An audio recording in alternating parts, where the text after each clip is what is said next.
Welcome back, everybody, to the Nethercast. I am Cyborg, joined as always by Razor Shad and Temp. And this time we are going to be continuing our MK retrospective, kind of our favorite memories of each game. Last time we did Mortal Kombat 1 through 4, so go ahead and listen to that if you haven't.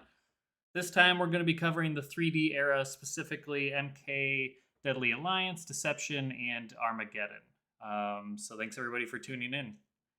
Now, going game by game, if we want to go ahead and start, Shad, why don't you start off with Deadly Alliance? Oh, what an honor. Well, here's the thing I remember the most about Deadly Alliance was the anticipation. The anticipation was surreal. It was really out there for me. You have to remember, like, at the time, that game came out in 2000. Prior to that, we'd had Special Forces. 2002. 2002. Prior to that, we had Special Forces in 2000. Sorry, I'm already 2 cups of wine in. We'd had Mortal Kombat Advance, which had the dubious honor of like being the first game in EGM that got zeros and ones across the board. Like we hadn't had a new MK fighting game since 1997, 5 years.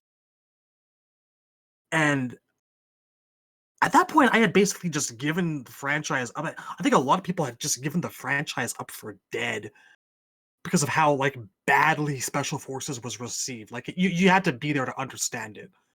Like it felt like that game and John Tobias leaving tanked Mortal Kombat. Like it was done. It had had its day. That after like Annihilation, which people respect now in a kind of cheesy, so bad it's a good kind of way. But back then, no, it was just it was a bad time. So seeing for the first time these really early 3D renders of Scorpion and Jax, and learning that the game was going to be true 3D. I say true in quotation marks. But that's the impression we were given. It was kind of an exciting time. It was like, okay, the Renaissance is coming. We're like getting up off of our butts. The series is not dead. And and the memory I cherish from this the most, I think, for the build up to that game, would be flipping through some video game magazine because it had some previews of MKDA and just seeing the ads of Quan Chi and Shang Tsung next to each other. And of course, this is around the time before Mortal Kombat Online was called Mortal Kombat Online. This was when it was called MK5.org. As it had been for a couple of years leading up to it, So that was the era where I first started to like kind of really interact with other Mortal Kombat fans and start posting my own horrible fan art and fan fiction. It was a magical time. It was fun. And the game comes out, and right away, I remember a lot of people in the fighting community shitting over it, which would be a trend that would continue for the most part through the 3D era.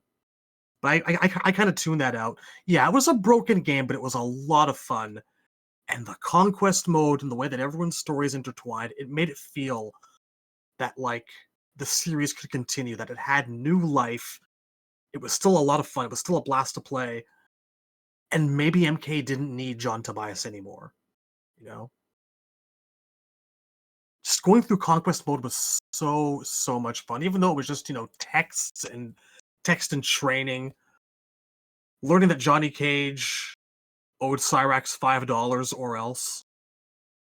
There was just so much to love about Deadly Alliance, up and down. I do remember thinking that the fatalities could have used some work, like a lot of the blood and gore kind of looked like popcorn and was kind of crappy. I remember enjoying Draman. Draman and Moloch were two of my favorite things about the game and its new lore and its new characters. Kenshi was a runaway hit. Bo was definitely the most controversial figure of the lot. Right from the beginning, you had people going, I don't want to play as a fat old man who farts and pukes all the time. This is gross. I was half on board with that, but I still appreciated the fact that they were using archetypes again, They were using the drunken master, the blind master, swordsman. It had this real feeling of MK is getting hard back into its roots and rediscovering everything about it that worked so well. in a different way than MK4 did. Like it was a renaissance of like the MK1 vision of what Mortal Kombat can be, and I loved it for that. And it really felt like it left us on it left us on a huge cliffhanger because of the way that the endings meshed and melded together. You absolutely knew that like Reptile come Dragon King was going to be the big thing in the next game. They left no argument about it. And so, the anticipation just kept building. It's like it didn't give us time to breathe. I remember Blaze specifically being something that was both really rewarding to see and kind of odd and a little bit disappointing in some ways. Like, up until that point, he was also commonly known in the fan community as Torch, the guy that was half on fire in the Pit 2 background, and it was fun to have him, but he just didn't really seem all that special, Just kind of generic moves, uppercut, fireball. It was cool to see him finally acknowledged and made like into an actual canon character, though. And there was a mocap. Oh man, what that started! All the ball jokes. I remember a lot of people did not care for mocap. They just seeing him as a waste of space that could have gone to other characters and whatnot. And that's the thing too. Conquest mode answered for us what happened to some characters, like Shiva or Kano or whatnot. But there was still so much missing. And it was so much fun to learn like Ermac was free and out there somewhere, and he was a good guy underneath it all, out of Shao Kahn's control. The game spoiled us with all this information about the world and filled in a couple of blanks. Not as much about MK4 as I would have liked. Nothing at all, really, but I was so happy for it. So happy. It was really fulfilling. It was a fulfilling and rewarding time. I mean, in retrospect, the fighting engine itself wasn't all it could have been, but it's not like it wasn't fun. And seeing Sub-Zero's journey in particular, having him become a grandmaster, restarting the Lin Kuei, it felt right. It felt right and like natural, and him taking on a disciple of his own. I have virtually nothing but great memories about MKDA. It felt like the series was really back and it was going to take some names and kick some asses. It goes without saying, and we're probably all going to say this, but I really, really wish WB would get off their ass and acknowledge that there were games that came out before MK9 and put them back out there for all of us to enjoy. Because I'd play that game over again for the first time in 20 years in the heartbeat. That, Deception, and Armageddon. They're not classic games, but they're such a huge, indelible part of Mortal Kombat's history, and I love them all. All right, that's my part. All right, I'll jump in next since I'm beneath your name on the host voice. Yeah, I agree pretty much all that. I think two things I would probably add on top of that was there was sort of this idea that there was a promise of secrets going into MKW Alliance. That was the perception. Now, whether that perception was justified, who knows, man? That was a very long time ago. But yeah, people were not happy with mocap. And I love shitty jokes. And I probably would have loved mocap if there was actually like a smoke or a noob sabat like hitting character in the game, but there wasn't, right? So that was a lot of fun, but oh wait, how you're talking about secrets, how could I forget about the crypt? The crypt was good. One of the most genius inventions that like totally flipped the whole Mortal Kombat game on its head, and it really made it feel like it was a game that was still packed full of secrets waiting to be discovered. If you could just open, I remember all these rumors. It was like the arcade days again. Like if you open all these coffins in a certain order, if you scroll all the way to the right as like your timer hits a certain mark, well, a bunch of stuff like that, Yeah, the whole secret room, the extra room thing. Yeah, that like it really felt like MK was a house of secrets. It still felt like that. It really kind of wasn't, but it made us feel that way. That was my first exposure to the Wilhelm scream, actually. I never heard it before Deadly Alliance. Now I can't. Now it's everywhere. It's like it's in every Star Wars movie, right? I know now. It's like Insight from Bloodborne. Once you hear it, it's like it's everywhere. It's next to you. It's on top of your roof. Last time we did this this episode format, I always started with what I liked best about the game and just kind of make a pyramid out of that. My favorite thing about Deadly Alliance, going into the game at least, was seeing all the redesigns. Seeing Sub back in his MK3 costume, and he's older now, was great. Cyrax looked clean in that game. At the time, I really liked Reptile's costume. Well, I liked the design quite a bit. Not everyone, but there was a pretty strong faction of people who hated Reptile when he was revealed. And I was like, man, these guys are all idiots. Well, now I know they're right. They were 100% correct.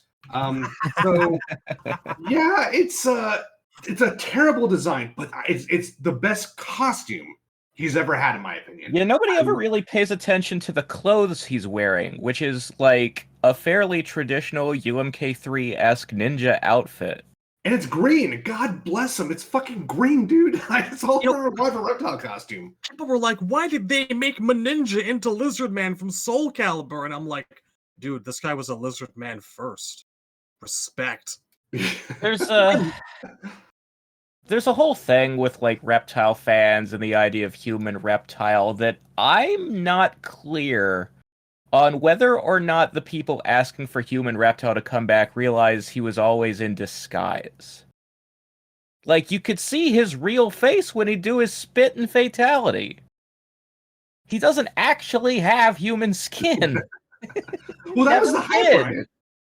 I remember at E3, they revealed the silhouettes of the characters that weren't shown yet, and we all saw a raptor head, and we're like, fucking gee, I wonder who that is. So I was real hyped for that. I was really excited that Reptile was actually going to look like somewhat like the Jurassic Park dinosaur in his MK2 ending. And we kind of mostly got that, to be honest with you. His head is awkwardly small, I think, but I love the green, gold, and black. I think ninjas, if you're going to put a ninja in a Mortal Kombat game, you really got to nail the colors. I don't think the colors meshed as good as they did in Deadly Alliance ever again. Even though I do defend the MK9 costume quite a bit, I get the problems. I get the tube top, but I do think that costume does a lot of things right. I would make some fixes to it, though. But I do think that hits some good notes. But ultimately, the best clothing Reptile ever wore was in Deadly Alliance. And that goes for a lot of characters. Just going to this game after MK4, where we got like sort of like a prototype of unique designs, but they didn't quite go all the way with it. Sub-Zero was his Mythologies outfit, and Scorpion was mostly his MK3 outfit. They just kind of completely opened the gates on Deadly Alliance. And that was always my favorite thing about the game. And the list goes on. Kung Lao was such a different design in his primary, and I loved it. He looked so refined. Shang Tsung looked like Antoine from Deuce Bigalow, Male Gigolo, and I thought that was fucking sick. Some designs maybe not. I think Raiden's a little too baggy.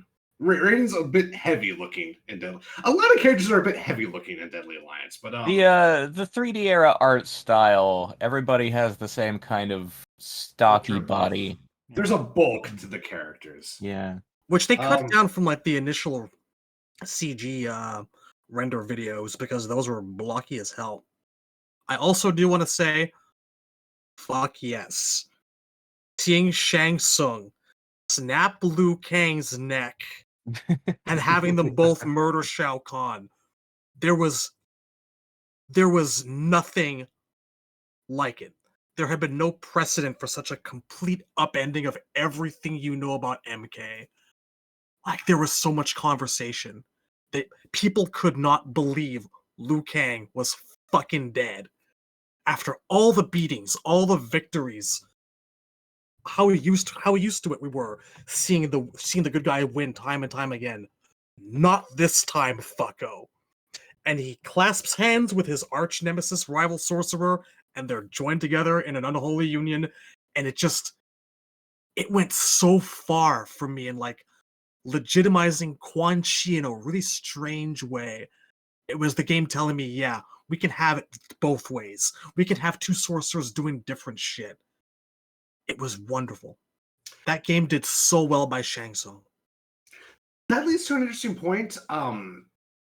Because there's one criticism of Deadly Alliance that almost actually never gets brought up because no one actually talks about Deadly Alliance anymore outside of like the character designs. But I'll actually get to this in a second because there's actually one more thing I want to cover. This was actually not the game where Lee May became one of my favorite characters. I liked her. I thought she was cool. I would say out of all the new characters, I thought she was one of the most interesting. I didn't like Bo Raicho until I got his ending. When I did Conquest and got his ending, I was like, okay, yeah, this guy's tight. I like this guy. But it took a bit. I was so hyped when I read that Sub-Zero had to beat out Sector for the medallion. I'm like, that is hype. I want to watch that movie. That is sick. Look, MK Deadly Alliance is the game of little things. I think it's so magical in that respect. But the thing I wanted to respond to Shad about that he brought up, to segue from that, a lot of people were not like outraged, but a little upset this game didn't have like a definitive boss fight experience. And that is maybe one thing I would change.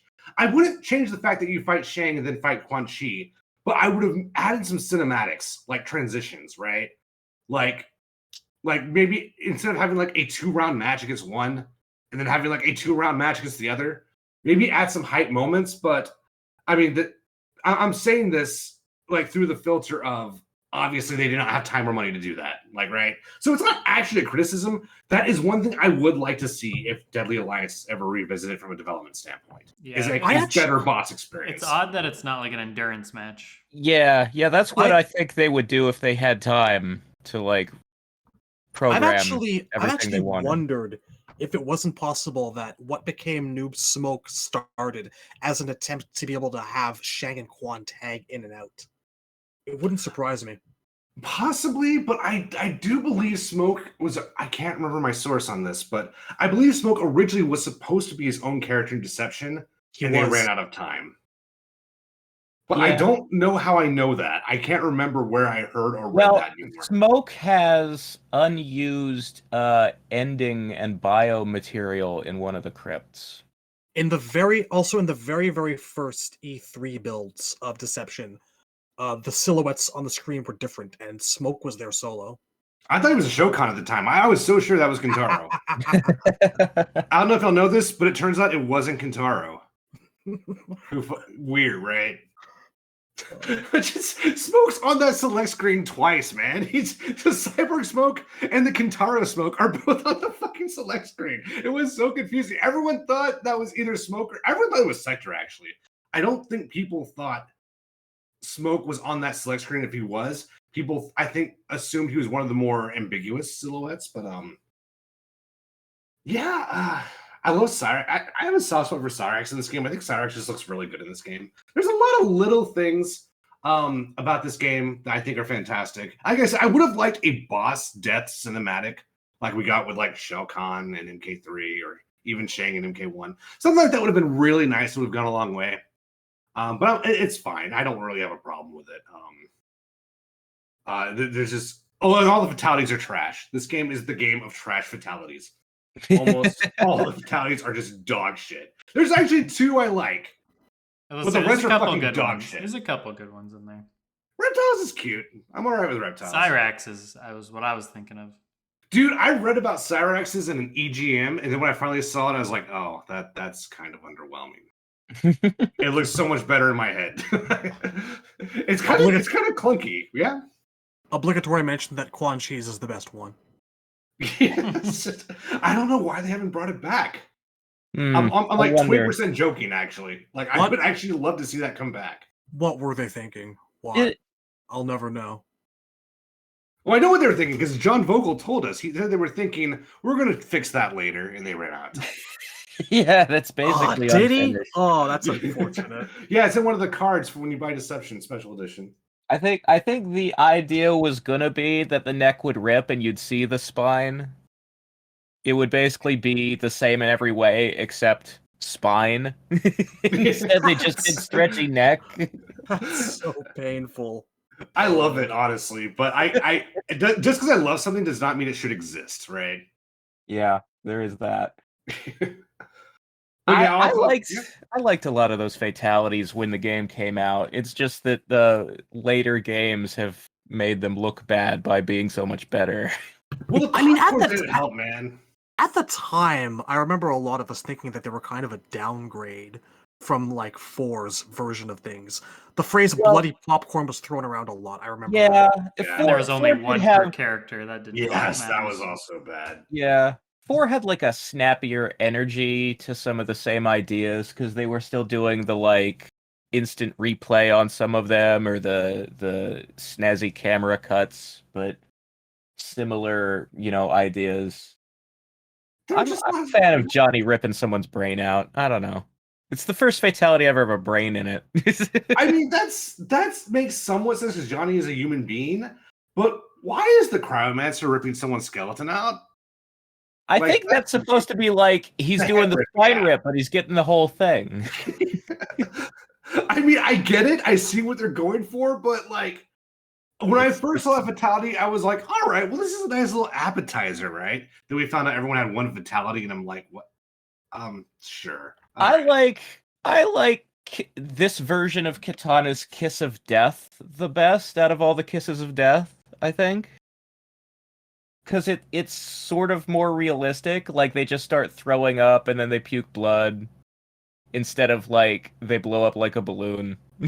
I thought they did blow up like a balloon. No? Well, they kind of swell and then go back to normal. Like, they're, I don't know how to describe it. It's like they puff up like a puffer fish and then they return to regular, and it's They like inflate, deflate a few times, and it's like. It's like a visual representation of how it feels to throw up. All right, I'll revisit that, but yeah, I really the big thing I want to highlight here is Reptile. I really like that costume.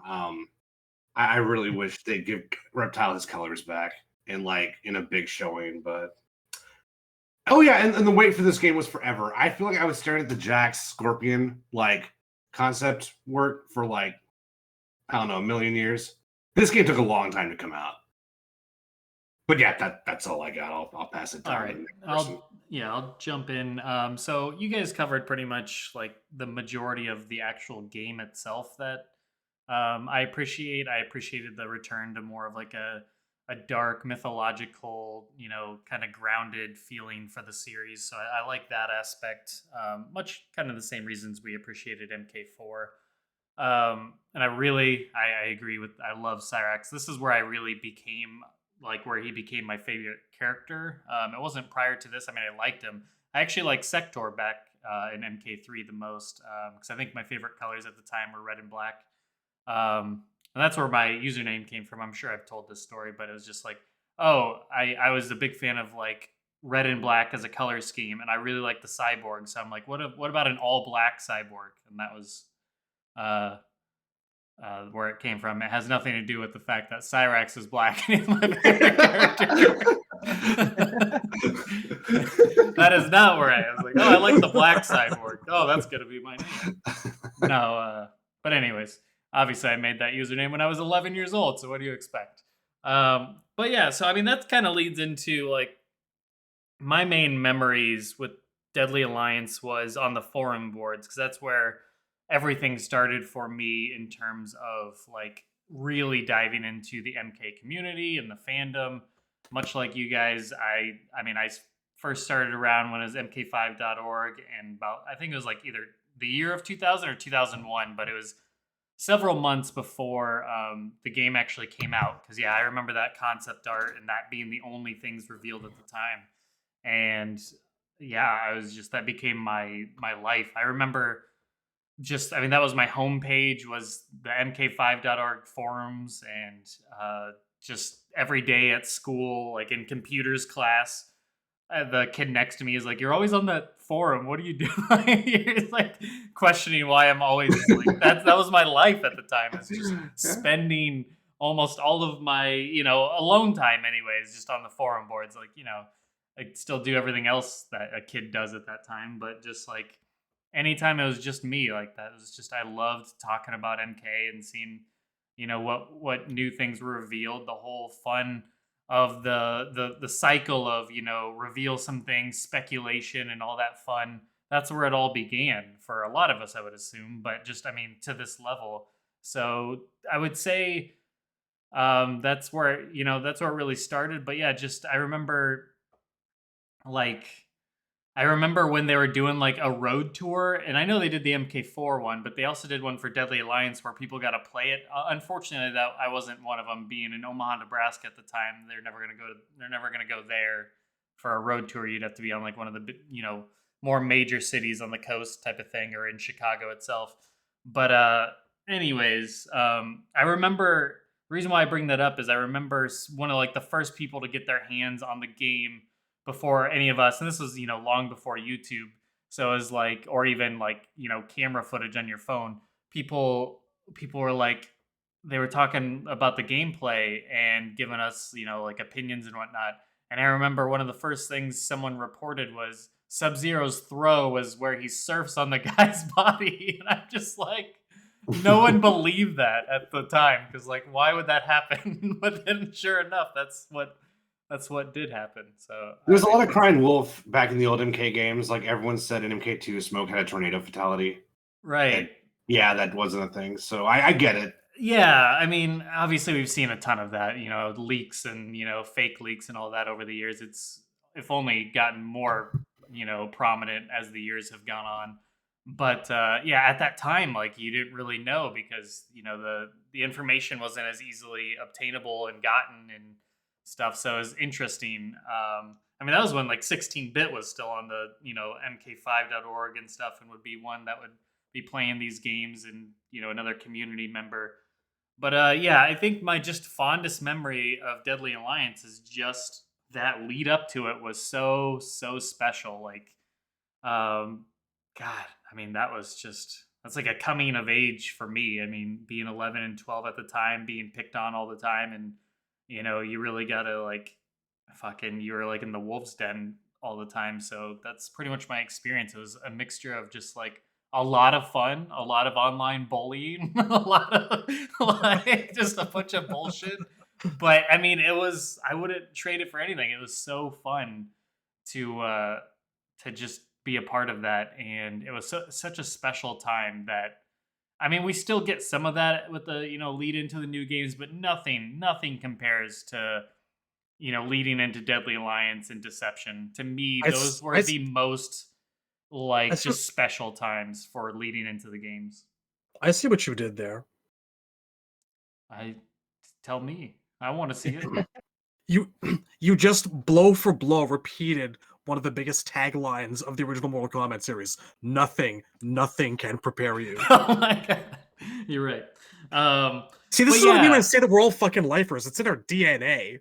Oh yeah, I mean it's just so I mean like doing this these podcasts and what we started with MKX actually it's doing the shows and like that was special and all that and lean into MK9, but I don't think anything like it was just such a like right place, right age, right time, like all of it just kind of combined. Because I mean, when you're in your young teens or just becoming a teenager and stuff, like that's like your childhood still. I mean, you're essentially still a child, so you still have that sense of wonder and whimsy and just like everything is so magical kind of feeling to it.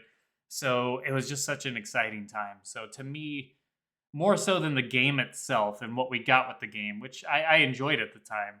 More so than that, it was just everything leading up to it was just, I mean, paramount for me in terms of I don't know that I've ever looked forward to a product more ever. So yeah, that was super cool. But beyond that, I mean, like I said, you guys covered most of the game stuff. I remember a lot of like the super unlockables and all that kind of stuff, and I know that bleeds into Deception too. But like I remember there was all the secrets, and like I said, the secret room of the crypt and like when you go down the hall, because you know the opening menu, and when you make a selection and you go down a hall, there was like an extra hallway or something. Everyone thought like, oh, maybe you could turn down this way, and there's going to be secret stuff there. Like there was all that type of stuff in the fight nights with the the Midway guys back then. That MK5.org would host, and you'd ask questions and try and find more secrets and answers for the game. And yeah, it was just a special time. I definitely still highly regard that whole time as something special. But that pretty much does it for my memories of it.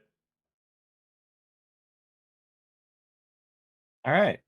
Well, so I graduated high school and turned 18 right before Deadly Alliance came out. So it was, I don't know if it's like this for everybody, but for me, there's like a line between memories I have when I was still a kid and memories I started making as an adult, where I can remember things better if I was 18 or older when they happened.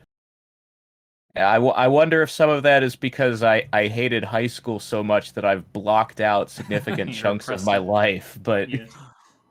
I mean, I have specific vivid memories, many arcade memories of playing Mortal Kombat when I was like in my teens in the arcades. But I also have a lot of memories about playing the 3D games when I was in college instead of doing the work I should have been doing. So I think it's probably because you hated high school. Well, I kind of have some of that. Like I definitely think like I can Right. remember certain spots of childhood, like little things that really stick out, or like it made such an impression on me that it stuck with me for all these years. But I definitely agree that like after high school is a lot easier to remember. I mean, I can remember playing all the previous MK games pretty well because I spent so much time doing it, and like the older I get, the stronger those memories are. I like remember mythologies and MK4 better than I remember MK3 and that kind of thing. But like, I don't know, there was just something special about being that age when Deadly Alliance came out, and like the series made such a shift from being just an arcade fighting game to having a lot of single player content and story, that to me it kind of felt like the series grew up when I grew up. Yeah, That like yeah. there is something more mature, and I don't mean, because like a lot of people use the word mature to mean like adult content, like more blood and gore, more sex and violence, and that's not the case. Obviously, MK never had any more or any less of that. That's always been, but like mature in the sense of it's smarter and it's wiser and it's more filled out. Like it is a more complete experience in Deadly Alliance and Deception than I would say any other games in the series. And like the thing that I remember most strongly about the wait for Deadly Alliance to come out is the way they promoted the new characters by putting out the concept art and backstories way ahead of time. Like you got these beautiful pieces of artwork, these like montages of Kenshi or Draman doing things with bits of text. And they don't do that anymore. And that's really, really a bummer. Like, think how much more of a shit I would give about Farah and Tor if they had, this filled out backstory before X came out. Yeah, I know. It's absolutely true. Like specifically, like the Drawman example that you just Yeah. mentioned. Yeah, I to I, this wa- day. I To wanted this I wanted to day. play as him so much because of like those two pictures of him suffering in the Netherrealm. It was fascinating. Like, when I think of Drawman, I don't think of the guy whose moves sucked that everybody seems to not like that's actually in the game. I think of that piece of art, and I'm like, when is that guy coming back? Because that guy was an interesting character. And I'm not sure we ever actually got that guy. I mean, we got someone who looks exactly like that guy, but this artwork suggests depth. Where's that?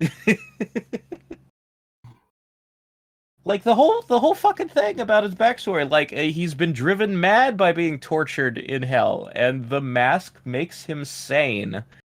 When are we gonna get the Draman who's like talks like an intelligent person, like the warlord who makes plans and conquers things when he's wearing the mask?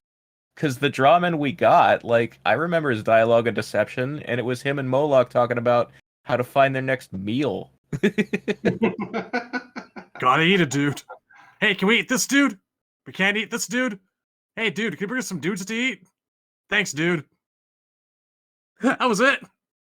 So yeah, that's the main thing I think of when I think of Deadly Alliance, is like they should go back to like selling us on new characters ahead of time by like making that kind of artwork with all that backstory on it. Because I'd be a lot more willing to give some of these characters a chance if they had like a well thought out, how did they get to be the way they are, and why should I give a shit? And also, like, it was interesting because they did these interesting pieces of art and they put them out for like every character except Su Hao. The game comes out and he's the only guy on the roster I've not seen before. And I'm like, what's his deal? It turns out his deal is they call him a wrestler and he doesn't fucking wrestle. And he looks like an idiot with a giant egg head, and he's the most racist shade of yellow I've ever seen. I thought they Oh my did show him God. off a little bit before release. 'Cause I remember everybody it was thought his he was alternate there hot. there was a single rough sketch labeled Kublai Khan, which is not his final name. I seem even to- remember seeing like a in-game like with the con on the Yeah. life bar, and he was doing like his clap. was- I think even like I don't know. It seems vivid to me. I get no. You're right. You're 100% right. This was in one of the magazines I had around the time. This was totally part of like the advanced press for the game. Yeah, like They showed him off not much, but I remember we did talk about very him a lot. vaguely remember like just one or two pieces labeled Kublai Khan, and every being like, how is he related to Shao Kahn? Did they spell it wrong? Because in real life the H is right. on the other side of the A. Yeah, And there was a lot of that. It was everybody thought wanted Li to Mei know. was Melina, Everybody wanted to know what he possibly. had to do with Shao Kahn, and that's why they changed the name, because he doesn't have anything to do with Shao Kahn. But yeah, it was a different approach to the hype up period and the reveals back then, where they'd put out the artwork and the renders way ahead of time and introduce you to the new characters so you The knew what to bios, expect yeah. somewhat.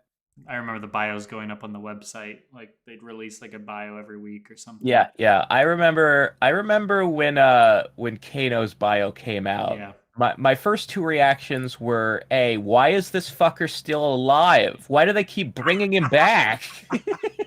Like a bad John ending. Tobias has been trying to kill him like every game he's in since MK1. Doesn't matter. Ed loves him.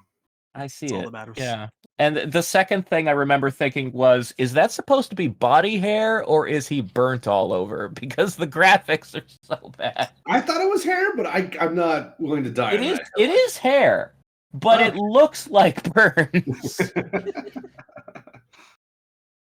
I remember thinking Movado was weird. It's like kind of Lovato a weird, still is weird.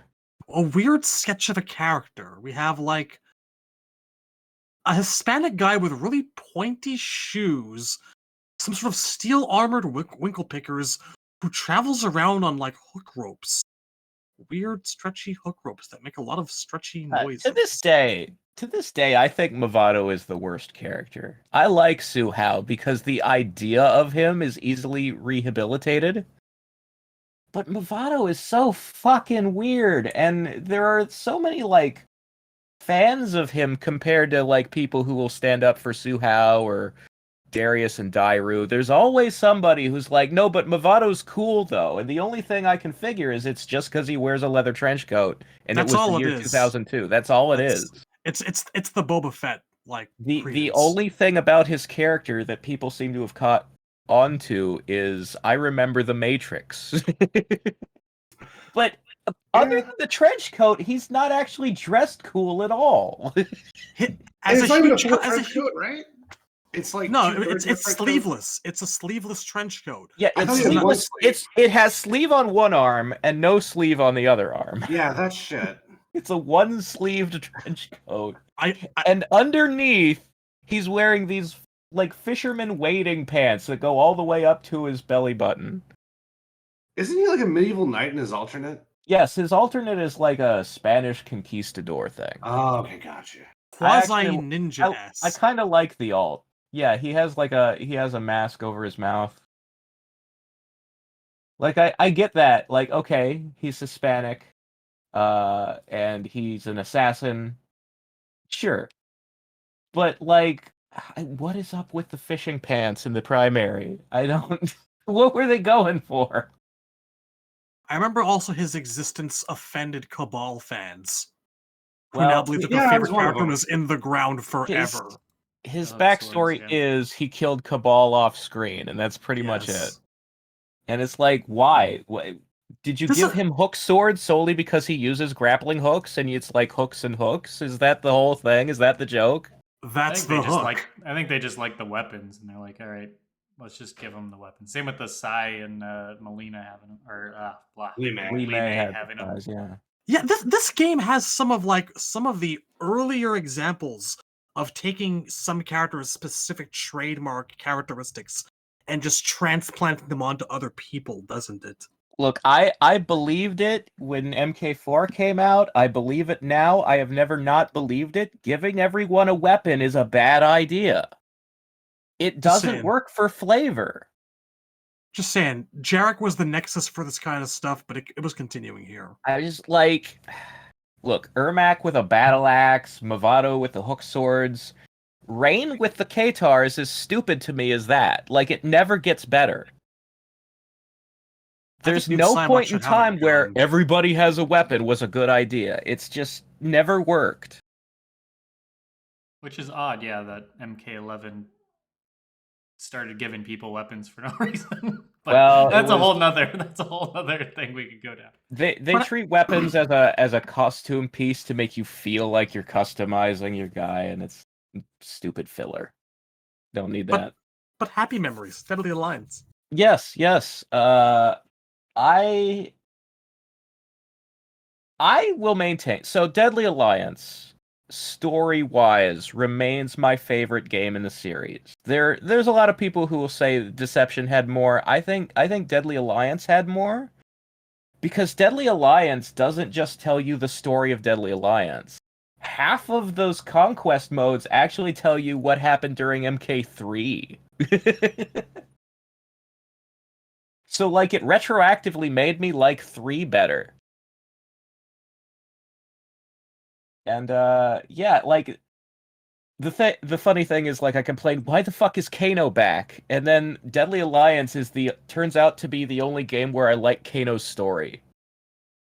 Like, all that backstory stuff about him, backstabbing Shiva and becoming the general. I think that's the only time Kano's ever been good. It was one of Other his best than the choices, movie. for sure. Yeah, there's a charm to Deadly Alliance in how it makes it feel like all the characters who are not there still matter. With Ermac, Shiva, Sector. That is Yeah. definitely one of the real shining points of Deadly Alliance, Mike. And I mean, in sheer bulk of making up new characters, like Deadly Alliance and Deception have about the same number of new characters, but Deception has more bad ones. Like Deadly Alliance, Suhao didn't turn out right. Movado is inexplicable, and there are people who have problems with Bo Rai Cho. But story-wise, Bo Rai Cho is actually a serious character, and he totally works for that wise old mentor that MK didn't have one. It gave us MKDA, I think, blow for blow, gave us the best round of newcomers. I don't think that record's been broken. Lee May still stands up. You could bring her back at any time and she'd be good. People want her. Kenshi is obviously the one people think of when they think of 3D era characters that worked. Nitara, her fan base has been growing over time, like since she got that cameo in Scorpion's Revenge and weirdly was in that new live action movie we shall not speak of. Frost is an all-timer now. Frost is a character that I appreciate her role. I just have so many issues about like the way it's implemented in a way.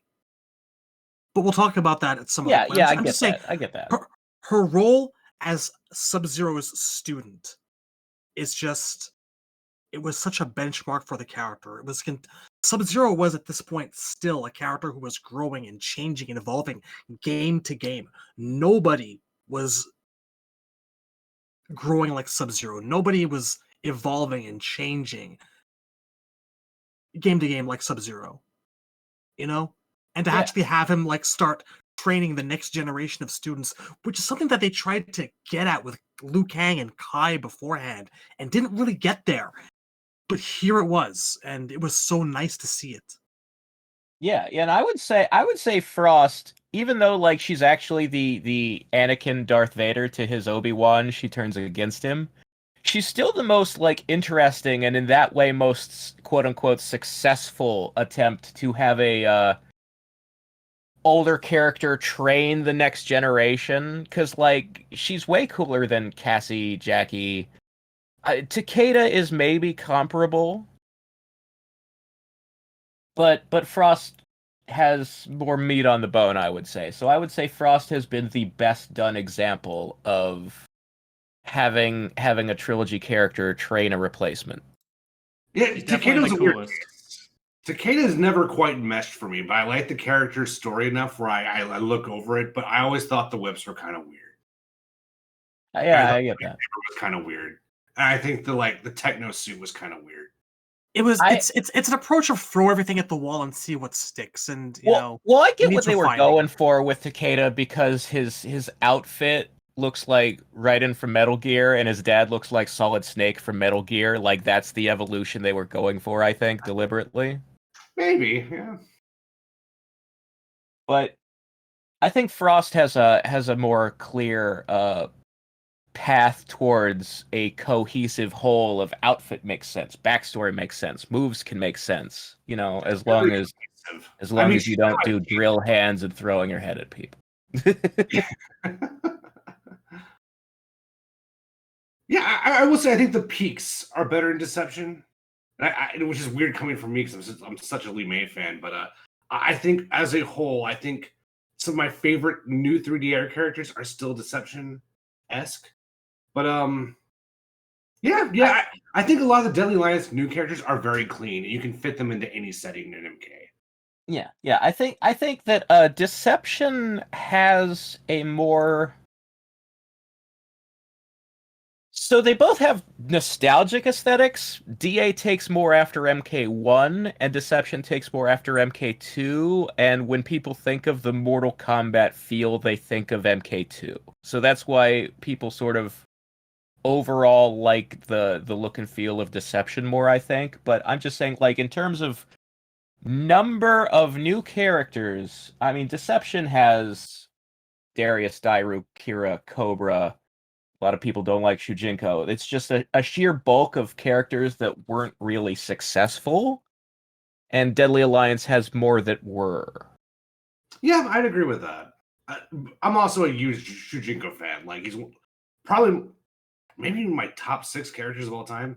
I mean, I like Shujinko. I for me, and I've said this before, I don't think any character before MK11 is irredeemably bad. I think all of them have a great core idea, that a better designer could really bring out and make shine. And we have a whole series on the channel where, Merc redraws the characters and we talk about, hey, this would work. Why, here's what the idea was, and we just, did it right.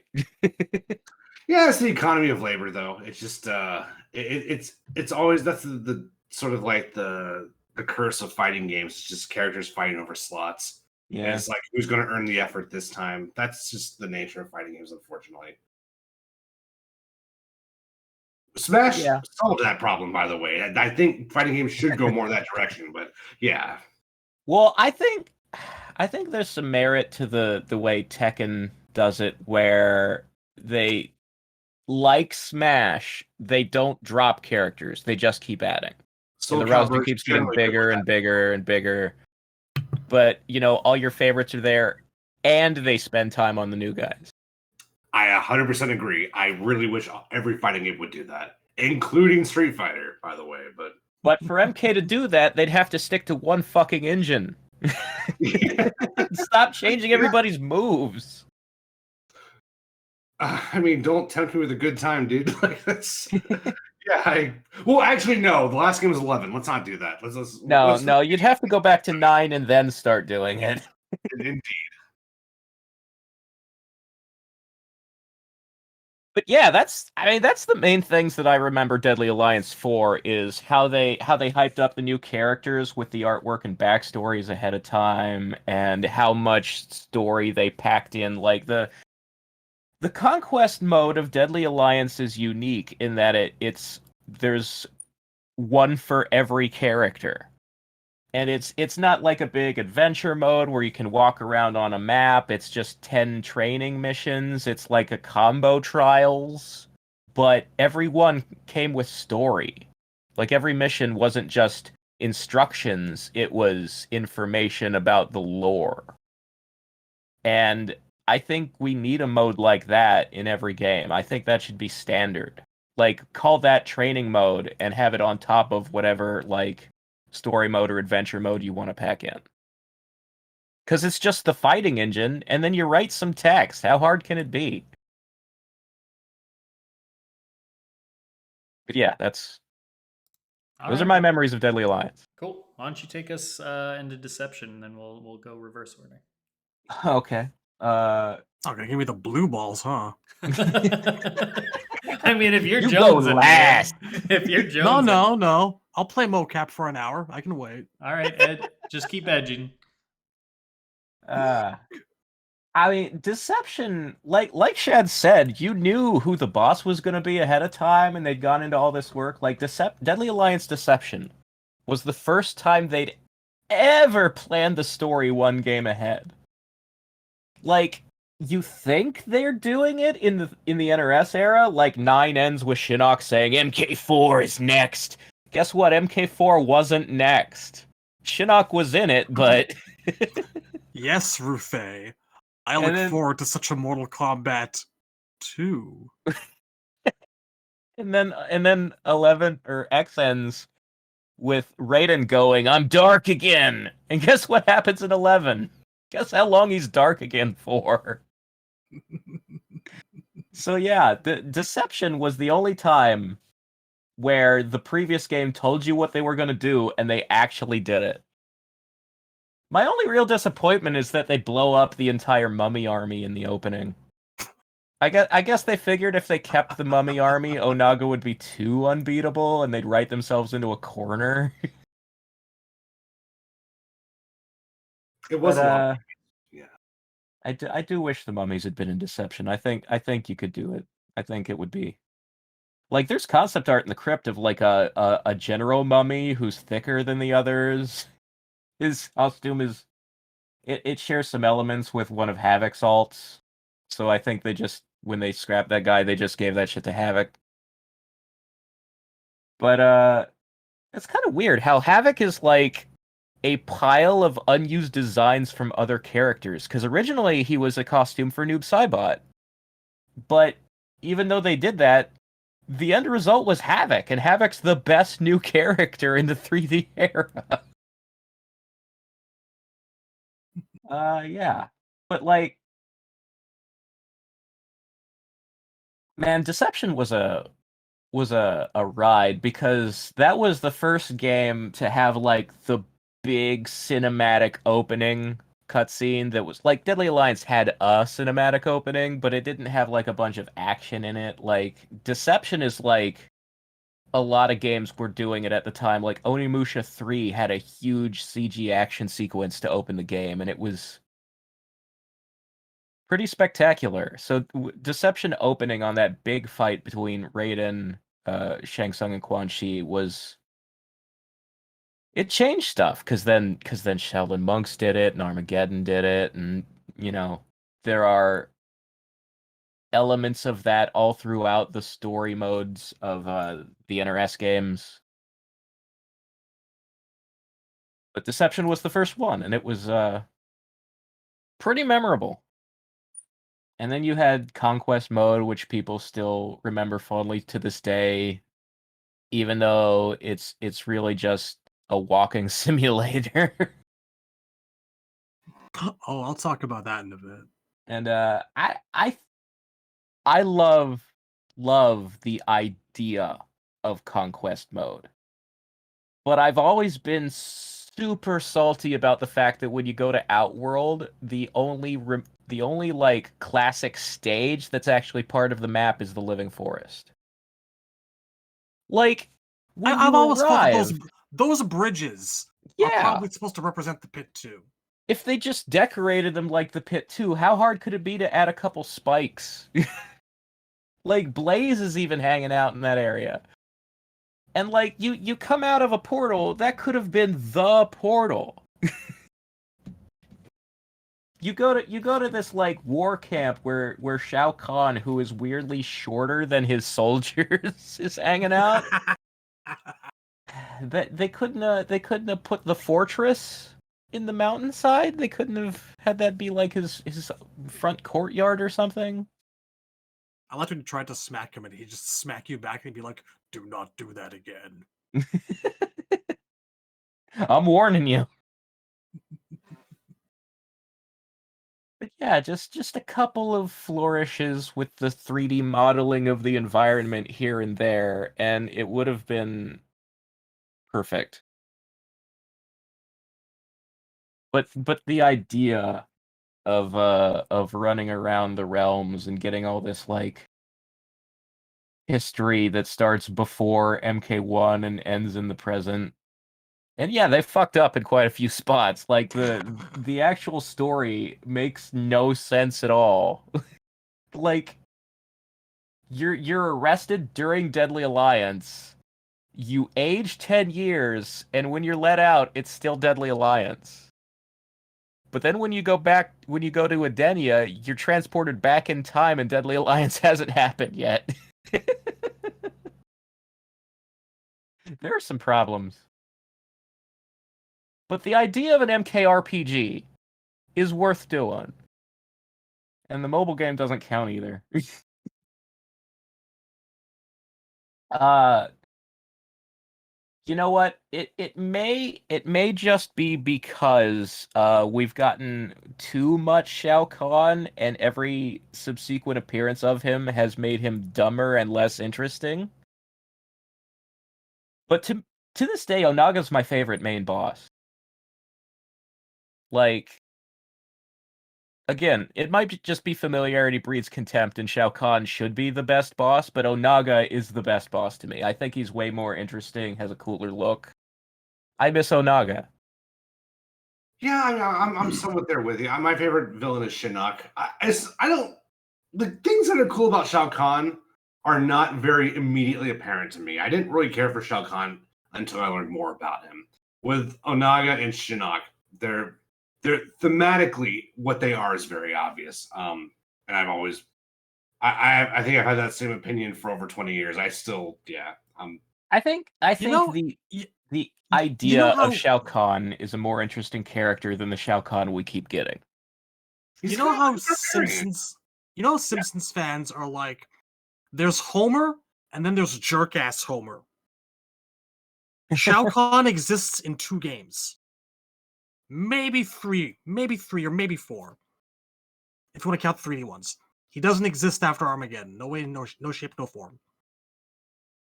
Original Shao Kahn remains my favorite badass villain ever in the MK series. Onaga is a close second, if we're just counting end bosses here. But I don't look at the guy in MK11 and think that's Shao Kahn. All I'm saying. Yeah. He's literally a different character. Like, Dom Chiancholo on Twitter has said that his backstory is different. He goes like, I know in the 3D era he was a former god, but in ours he's not even immortal. He's just lived a long time. So it's literally a different person in 11 than what you got in MK2 and 3 and Deception and so on. And that different person is dumb and obnoxious, and I do not like him. More on this in our Shao Kahn Lost episode coming really soon, folks. I don't know, like I was just talking about how story-wise I like Deadly Alliance better, and so there are a couple things in Deception that kind of undermine it for me. The first is Unchained ruined Goro for all time. Like, literally, he's never been good again. Since, like, Oh, fuck. MK4 and Deadly Alliance, Goro was an interesting character. He hasn't been an interesting character in a single game since, and Deception started it. The second thing is that Deception is the first game in the series where we start to see a lot of bad trends writing-wise. Deception opens with 5 characters dying and being brought back as mind-controlled zombies in the same game that they died in. It's the first game to have major retcons and plot holes. It is...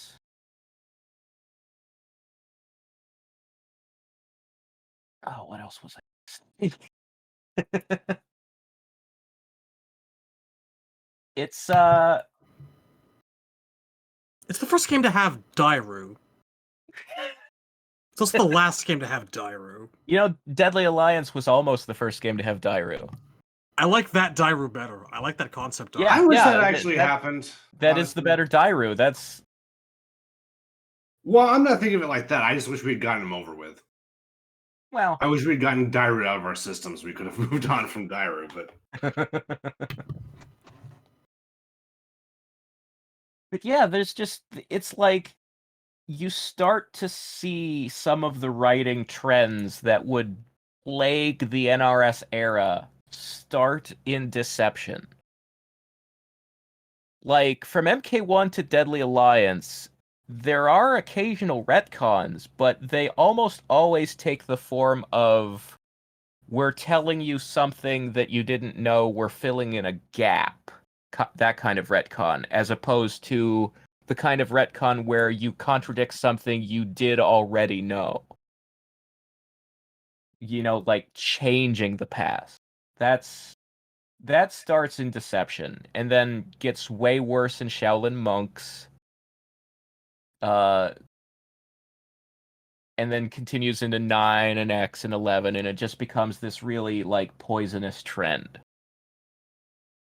So, like, for all the interesting, positive things I like about Deception, mostly related to it continuing the plot from Deadly Alliance and moving that forward, and evolving characters like Deception's where we got Sub-Zero's Cryomancer heritage and the magic armor.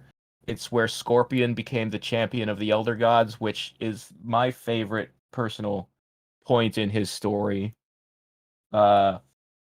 It's where we got Dark Raiden, which I like. It's I would say Zombie Lu is better done than Revenant Lu, because it's not a perversion of his actual personality. Like, Liu Kang, the real character, is still around as a ghost who wants to stop his mindless zombie body. I like Shujinko. it brought Cabal and Ermac and Jade and Sindel back, brought Tanya back. There are a lot of positives in Deception, but I can't say I like it better than Deadly Alliance because there's so many negative trends that it starts. So that's where I am overall. It's kind of a mixed bag for me.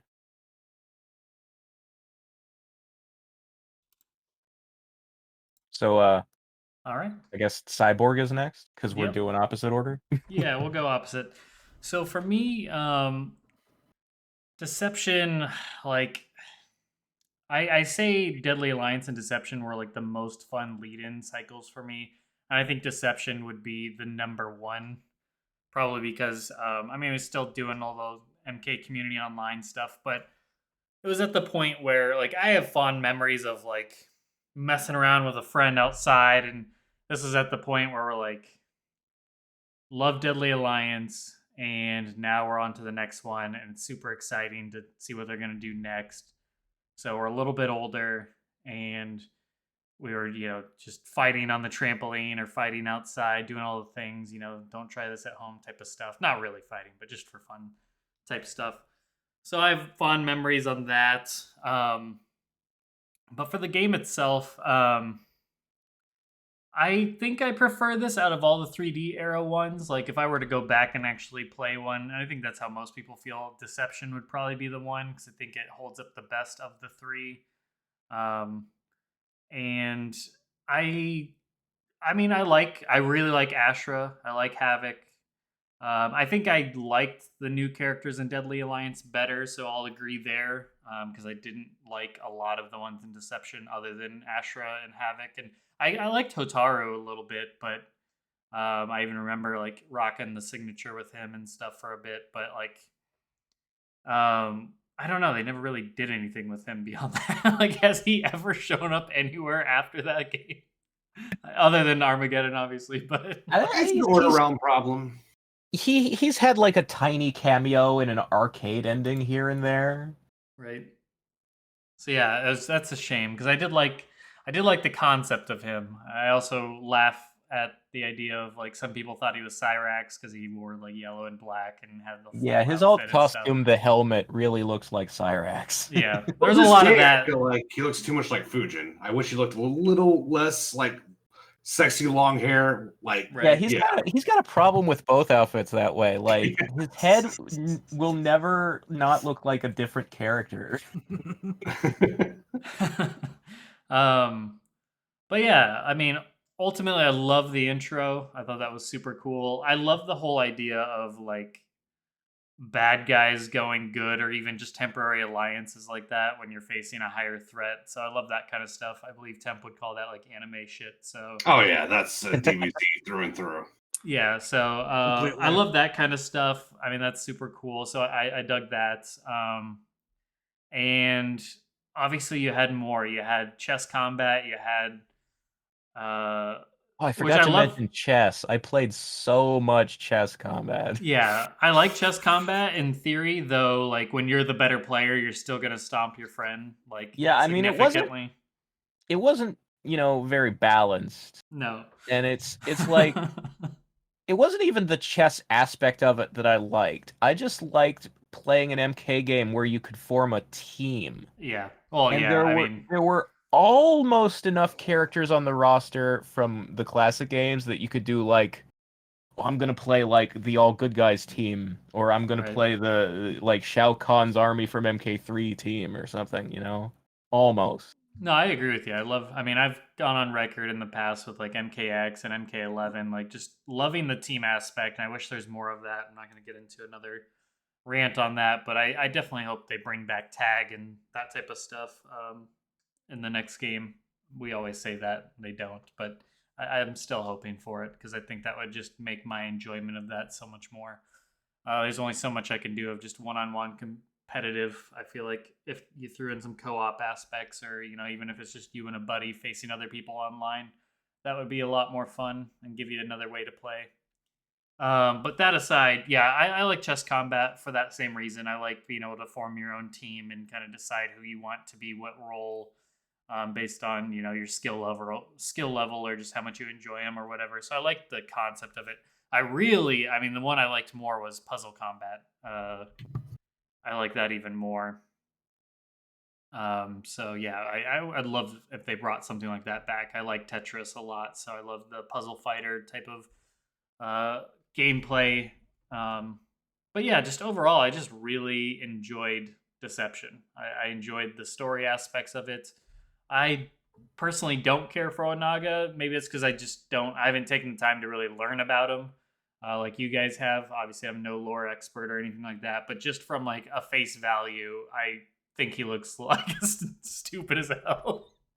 But that's something they could fix if they ever actually designed them these days, I'm sure, because the potential is there. I mean, a dragon king just sounds badass. I just can't help but look at what we got in Deception, and still, to this day, some of those character models were silly. So, but I totally get the whole Shao Kahn fatigue and all that stuff. I definitely think we've had enough Shao Kahn. We've had enough Shang Tsung being the thing. So I'm all on board of giving like Onaga another go, or even just something new entirely would be nice for a change, because we've just had the same thing over and over and over. So I totally get you there and agree. But yeah, with Deception, we got like the pit traps, where I thought were cool. It wasn't stage fatals, but I mean, that was kind of one of the big disappointments of Deadly Alliance, beyond just the one fatality, is everyone was talking about like the acid bath fatality. There's got to be stage fatals, and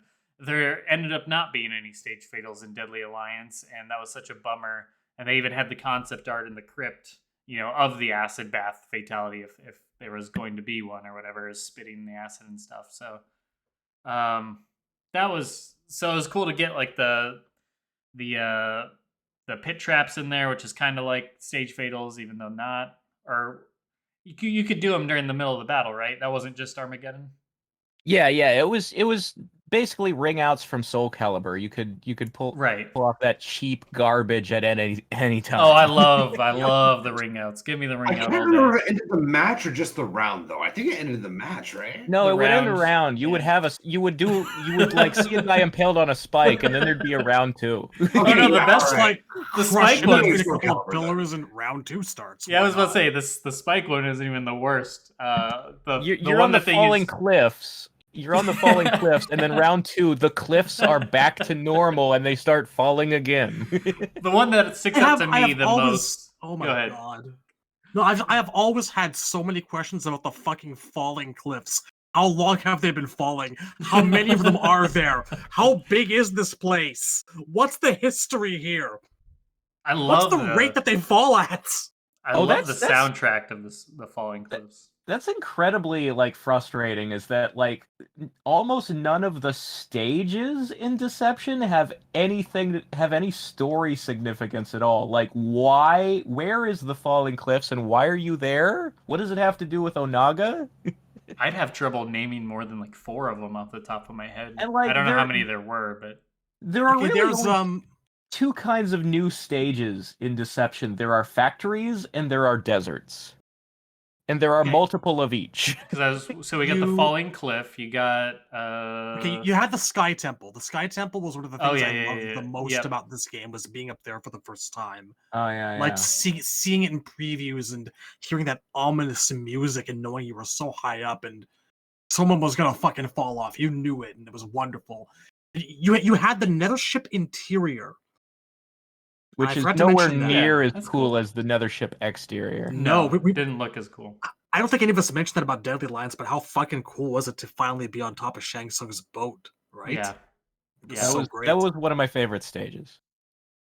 You had the Dark Prison, which started a lot of speculation as to like whether any of these characters being in there meant that they were alive or dead, or could this be anyway taken as canon? Hey, look, it's Rain and Stryker, and it's realized another place for them to use the low res models from Conquest, like how they have them running around in the crypt.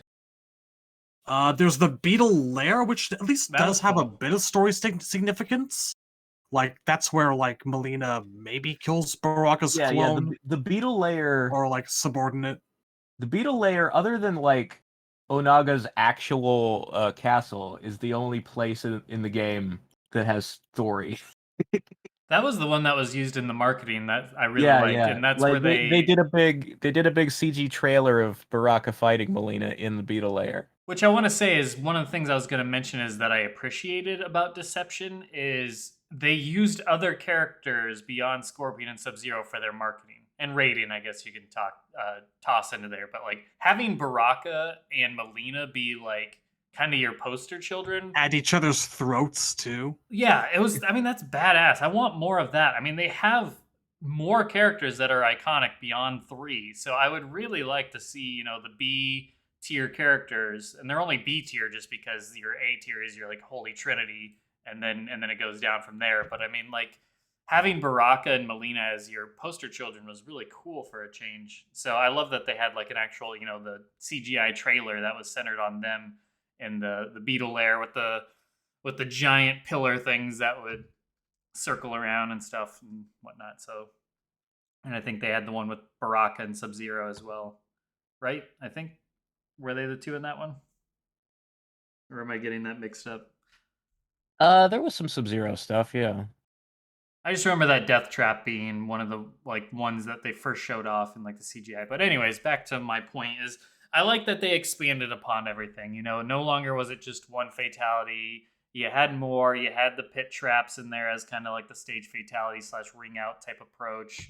You had the extra modes and stuff with the conquest, the chess and the puzzle and all that. So I thought it was like all the good things about Deadly Alliance, but more. They packed so much into that game. I mean, the value of that game is insane. Like compared to modern game standards, even though NRS have always been pretty good about that, like packing their games full of like actual content, so you're not just buying a bare bones game out of the gate. So I do got to give them props for that. Yeah. And Well, Conquest Mode is making a were- return in Street Fighter 6. Yeah, I Yeah, did there see is that. Yes. Although it's There were- interesting, I would say it feels like a lot of the content in Deception is there because they started building it for Deadly Alliance and didn't get it finished in time. Possibly, yeah. Yeah, it sounded are like a they were always lot. up against the gun on back when it was Midway days. There are a lot of stages in Deception. Like, I didn't even mention. I mentioned like maybe 3 of them. You had Hell's Foundry, you had the Slaughterhouse, the Lower Mines, the Golden Desert, Falling Cliffs, Yin Yang Island, Quan Chi's Fortress, Kuotan Palace was back, Dragon King's Temple, the Chamber of Artifacts, Dragon Mountain, the Pit, the Living Forest, the Nexus, Liu Kang's Tomb, Shang Tsung's God. Courtyard, the Deadpool, and the Portal were back. That was probably more stages than had ever been in any MK game prior. Those were so weird in that game. Whenever I think of like, I completely forgot about like the Pit and the Deadpool and stuff like that, and the Living Forest being in Deception. But now that I remember them, weren't they all like squared off and stuff? So it was like, Yeah, you're on this big You're- platform. You're fighting on like a square version of the pit, and you can see the real pit in the background. It's just like this block that's off to the side. And how did Although- you get up there? To be very fair, the courtyard works extremely well this way. Yeah, there are elements of like how they rearranged the stands for Deception in the courtyard that came back in 11. I guess there's nothing that says that the Deadpool can't be a square room. Why not? I, We're used to it being a path, but whatever. I guess there's a little bridge to the door so you could get in and out. But how did you get up there on the pit? It's funny, the Living Forest, the way they made it a square is it's just surrounded by like a moat. It's like a little river.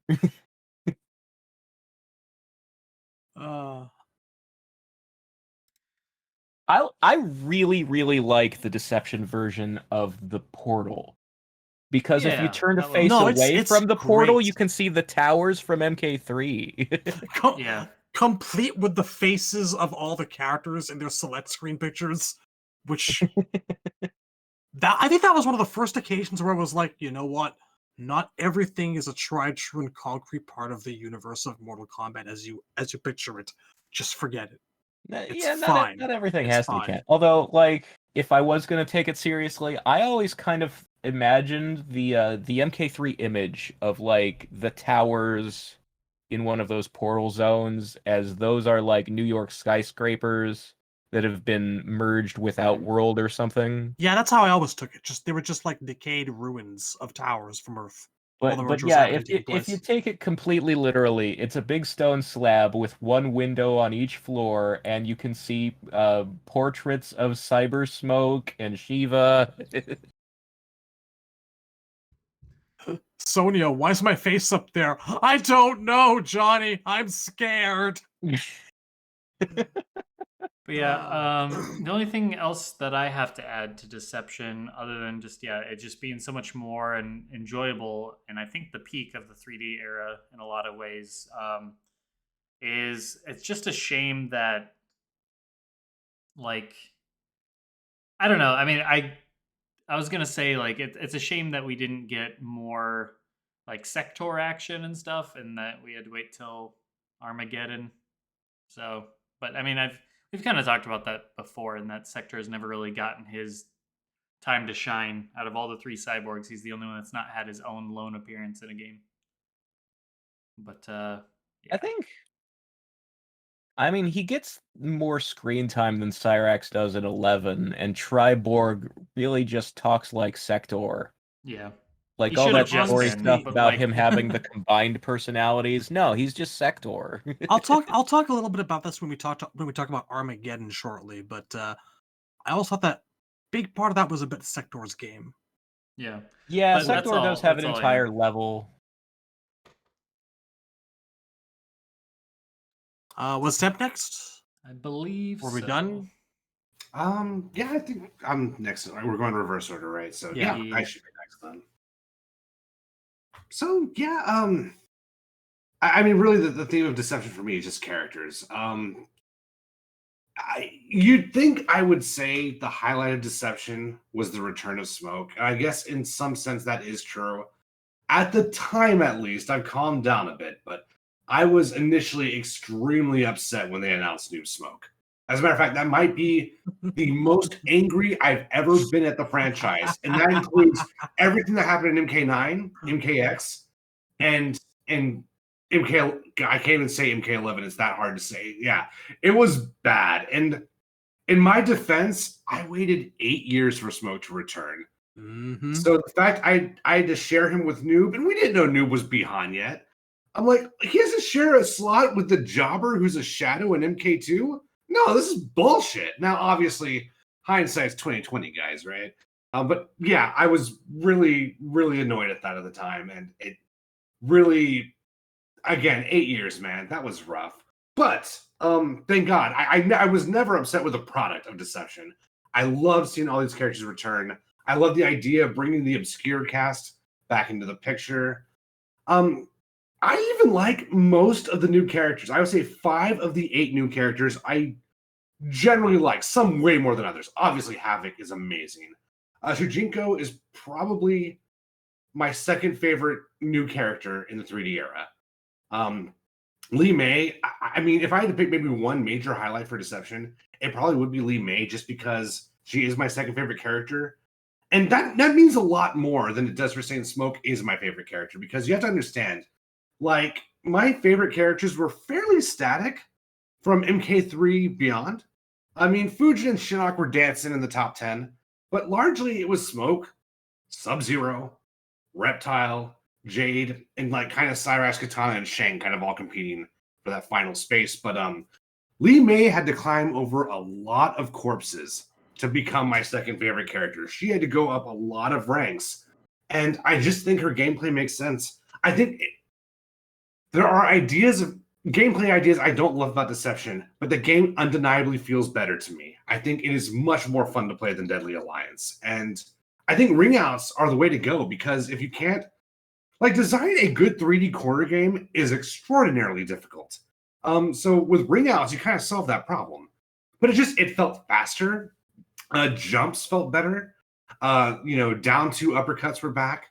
So the game just felt faster. It felt so much faster. Despite the fact that they were using a lot of probably unused assets from Deadly Alliance, they still gave a lot of the old characters redesigns. Shred Zero being the big example, right? And that goes for their alt costumes too. Like I imagine Steve Barron sent out an email saying, "Hey, for Sub-Zero's alt costume, do we make him bald or do you want him to have a long ponytail?" And no one responded to that email, so we just got both, I imagine. And yeah, just Ermac to this day, I still can't get over how good Deception Ermac looks. It blows my mind. He looks fantastic. I actually have a theory about that Sub-Zero alternate. Yeah, sure.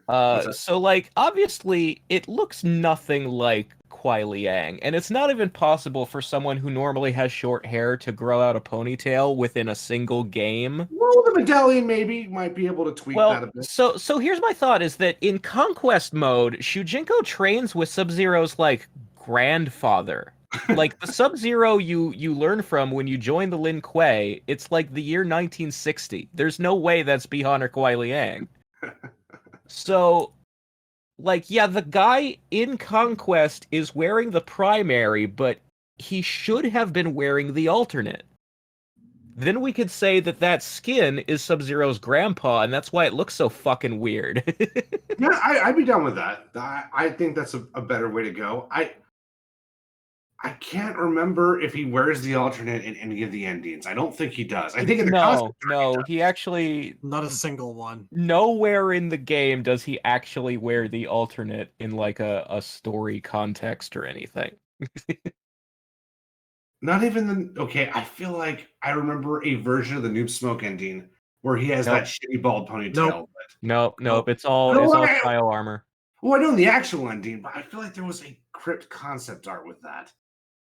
But it's been too long. I can't. Yeah, I'd have to look at those concept arts. It's been a healthy while. That. And I'll even highlight like Jade. Jade coming back was sick.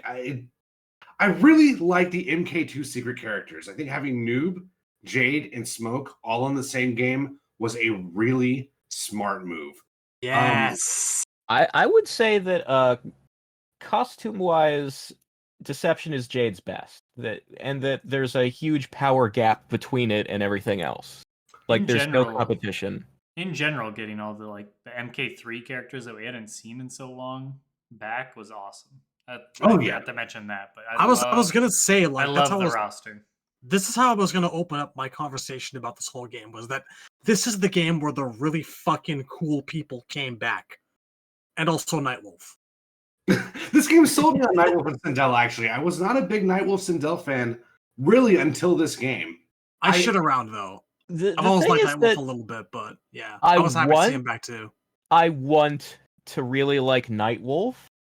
And I think Deception could have made Nightwolf really cool, but in practice, it's his worst outfit, other than the 11 roller derby plastic shit. I like the dark red. I think it looks good. If you tell me I have to choose between the roller derby and whatever the fuck Nightwolf's alternate in Deception is, my answer is Suicide. Oh yeah, the Mohawk is not. It's all terrible. The Mohawk is not an option. We're gonna pretend that never happened. We're gonna memory hole Nightwolf's Deception alt. Mistakes were made. I'm just saying, in terms of his primary, he lost the biker vest and he got all deer hide. Like he became more of a stereotype. It was disappointing, yes. One costume that's actually grown on me over the years is the MK9 Tropic Thunder alternate costume where he's wearing the wolf. That actually kind of has gained stock with me over time. I think he looks okay in Deception. I think he looks like Nightwolf with a cool vest. I just wish Nightwolf had like a plain clothes alternate costume one day, just like an Indiana Jones outfit or something. Like something to show that look, the guy doesn't wear face paint all the time. He does in fact live in the real world once in a while. Like his original backstory was that he was a historian who only knew about shaman magic academically and started practicing it because Shao Kahn showed up. Yeah, that was better. That was much better. I It's missed way that. better. No, MK3 was all about like sort of like the modern like aesthetic, right? And I Yeah. guess the Return to Fantasy, they kind of shifted a different direction. Well, technically, Deception Nightwolf is completely consistent with MK3 Nightwolf. They didn't really fuck him up till MK9. But I still I kind of like the mean, MK9 costume too. it's it is similar aesthetically. I just, it's all deer hide. I wish he was wearing like a normal leather vest and jeans. Yeah. And the alt is it? I guess the alt was supposed to go into that like Sin Eater ritual stuff where he had to get into hell, so he had to make himself more of a darker person. Pretty sure I've only seen that alt once. Because I picked it and I don't think I ever picked it ever again. But like if the opportunity was there to do it over again, Revenant Nightwolf in 11 looks way more like the Sin Eater ritual stuff would look in my imagination. And I'll add one final note about Shujinko before I pass it on to Shad. Shujinko does not have to play like Chameleon. There's a lot of ways you can incorporate the cast special moves into Shujinko that is more than just back, punch, spear, right? You don't have to do that. All of those moves can aesthetically exist in chain combos or in like wake up animations or in like aerial attacks, right? Like, it doesn't have to just be Chameleon or Yeah, just yeah, like we've talked about like creative ways to have Shujinko learn people's moves, but then do them differently.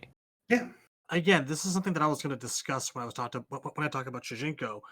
I remember specifically on the timer on Mortal Kombat Online, the big topic of discussion about that guy was, it's cool that he's like this idiot savant who can learn everyone's maneuvers, but I wish he'd just use them differently. There's so much you could do with all these things, and just why cut and paste, you know? Yeah, a spear doesn't have to be a stagger move. A spear can do I a also million things. There's something really interesting that I think they've sort of accidentally retconned in post Deception that makes Shujinko make more sense. And it's the implication that what he's actually doing is Shang Tsung moves. That he's like when he copies someone, he's taking a little bit of soul. And it makes me wonder, because like you morph into the person you're training with in those training missions, which was just their way of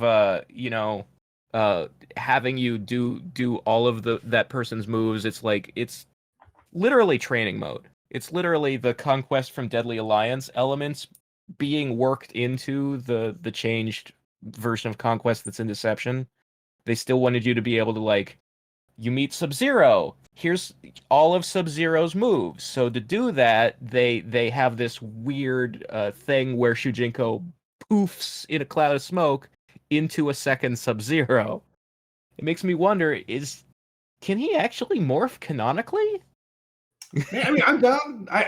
I wouldn't want to see that in gameplay, but I have nothing against it in principle. Well, what's interesting about it to me is I kind of really, really like the idea of Shang Tsung having an like a mirror version of himself, like a somebody who's the opposite of him, who does what he does but is a good guy. Cause I really like the evil opposite bad guys, like Spider-Man and Venom, Green Lantern and Sinestro. Jax and Sue Hao is kind of that. There are a couple characters in the franchise that are like somebody but evil. And I would Shujinko is Shang Tsung but good, and that's kind of cool. I would Yeah. stop short of having him morph. I don't like it. Yeah, he Shang doesn't Tsung, have to morph. Shang Tsung as a character who morphs, the act of morphing, is something that's been marginalized and minimized ever since we've moved away from the arcade era, and I want it to be a thing that's his and his alone. That's all I really got to say about it. I mean, I'm just saying, like, I I agree with guess that. it's non-canon when he morphs in Deception Conquest. No, I've never thought that to be worth analyzing. But like That's the game's way of teaching you how to use different characters. It's all it is. It's a training function. It's not to be the analyzed. idea that there's an explanation for how Shujinko is able to copy everybody and get so fucking powerful is he's a soul stealer, but he uses it for good. And maybe he doesn't even know that that's what he's doing. He just knows Onaga gave him the power to copy people, and he doesn't realize that if he, like, held onto it, he could drain somebody dry and kill them. Well, Because there's he's an not that idea smart. that works really well on that. The middle ground I would find in that concept is whenever Shujinko does a special move, you see a green spectre of the character he got it from behind him. I think that would be really sick. That'd be a fair And, compromise, yeah. I think visually, I think people would love Shujinko.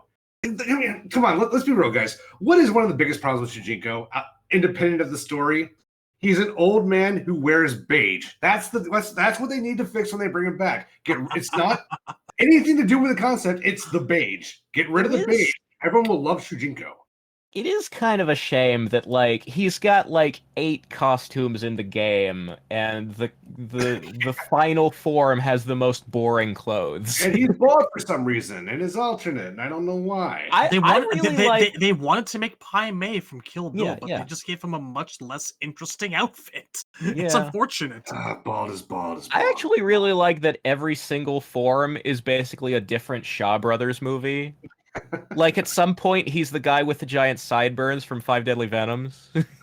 His main alt is literally Master of the Flying Guillotine.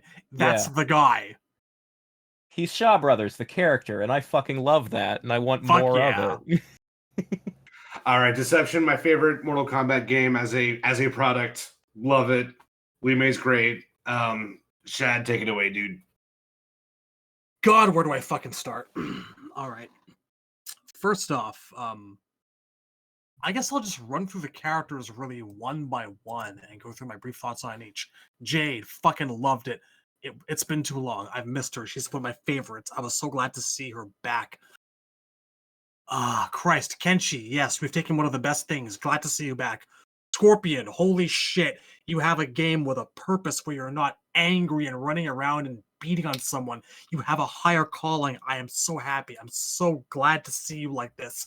Melina, Baraka, still doing what you do, but now you fucking hate each other, and I am here for it. I love it. I love the fact that Melina was here, not being Katana's shadow for the first time, standing on her own. It was great. Sub-Zero's story keeps on evolving and growing, and he's wearing a pimpity pimp collar. He's the Shredder, but sexier. It was wonderful.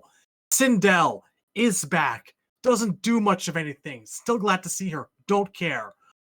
Havoc, this wonderful thing that used to be a Noob Saibot outfit or a character that could have been called Scab, but is hilarious, is wonderful, doesn't give a shit. The entire concept of Chaos Realm and Order Realm in this game seeming to be some sort of like fruit that grew from the seed of Zagat and Abacus in the Malibu comics becoming actualized, and was wonderful. And I want to go back there, and we'll never see it again, and I hate that. Raiden actually being darker and grittier, I've always been of two minds about that. It was interesting, but I've always felt like that they took him there out of like a need to do something different with him, but not particularly knowing what. But sure, I was here for it. Li Mei. Okay, this was an improvement over what I thought was an uninspired Melina clone / Crouching Tiger, Hidden Dragon reference in the first in Deadly Alliance. I was glad. It was a really unexpected surprise to have her like do a heel turn in her ending. I don't know if she actually did that canonically. That's up for interpretation, but it seems it might have been the case. But it was cool. Vague. It's vague. There are arguments for and against. As we discussed, Deception, like you said, Razor, was the first game where the writing started to take a downturn at points, where they stopped caring about consistency just a little bit, and I bring you Cabal.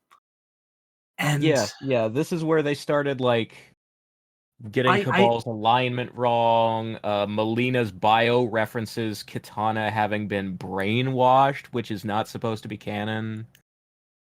It's the point where things started getting fucking fuzzy, where they started like just winging it about how seriously they want to take the past and how much they want to retcon stuff, and incorporating a lot of things that are blatantly not canon, like all the people Shujinko runs into that aren't main missions. Like, did he really get a Shokan dagger for Rain? Did Kintaro come out of the woods in Earthrealm and give him a bag of coins for no reason? Probably not.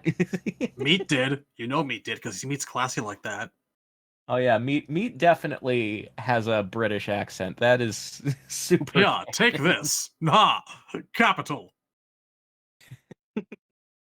I was so happy to see Cabal back.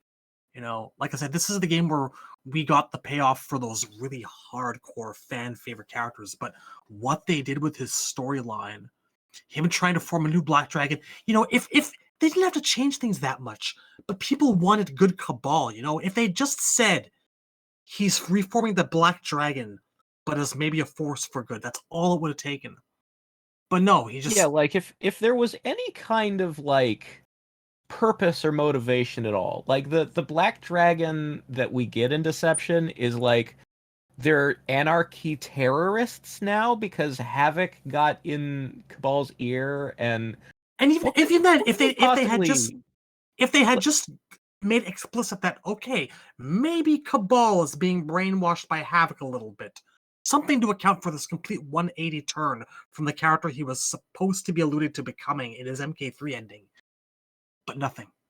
But the point is that like it doesn't really matter what Cabal's reasons were and whether they were good or not in this game.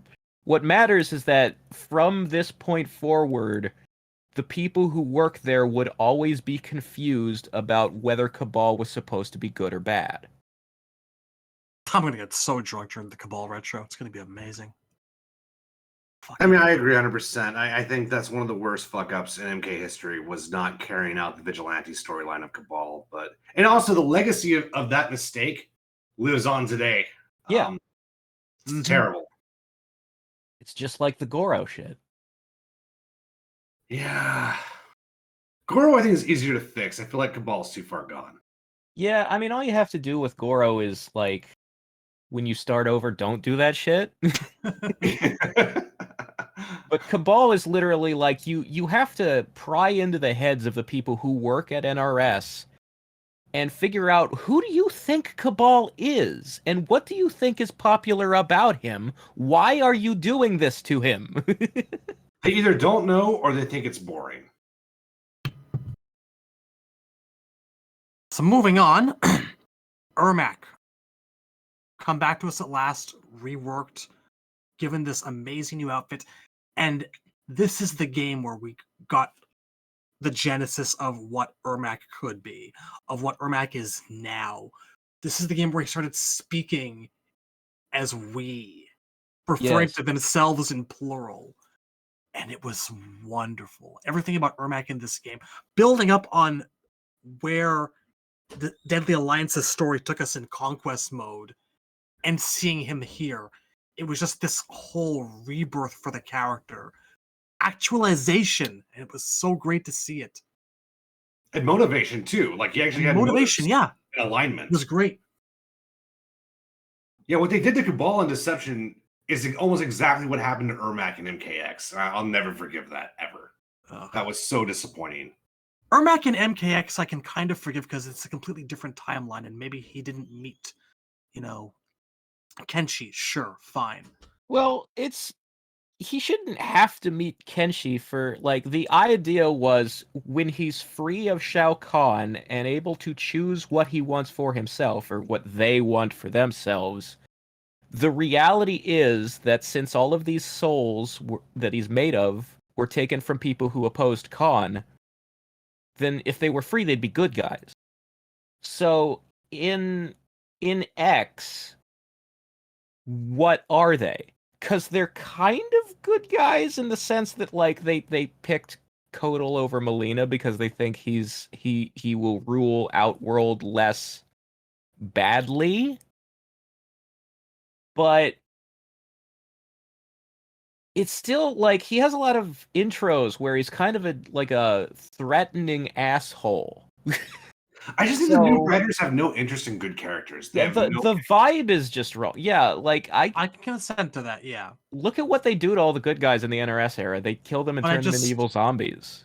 I'm just saying, like The Ermac not only being good as great guys. as Ermac not being as great as he could be in X, or not being as nice as you would expect him to be without Shao Kahn around, doesn't quite measure up to, hi, I'm Cabal and I'm really fucking evil now for some fucking reason. You know? It The seems only like a good lesser guys they sin to seem me. to have an interest in writing are like Johnny Cage because he's funny, Kung Lao because they think making him an asshole makes him funny, Scorpion because he's complicated.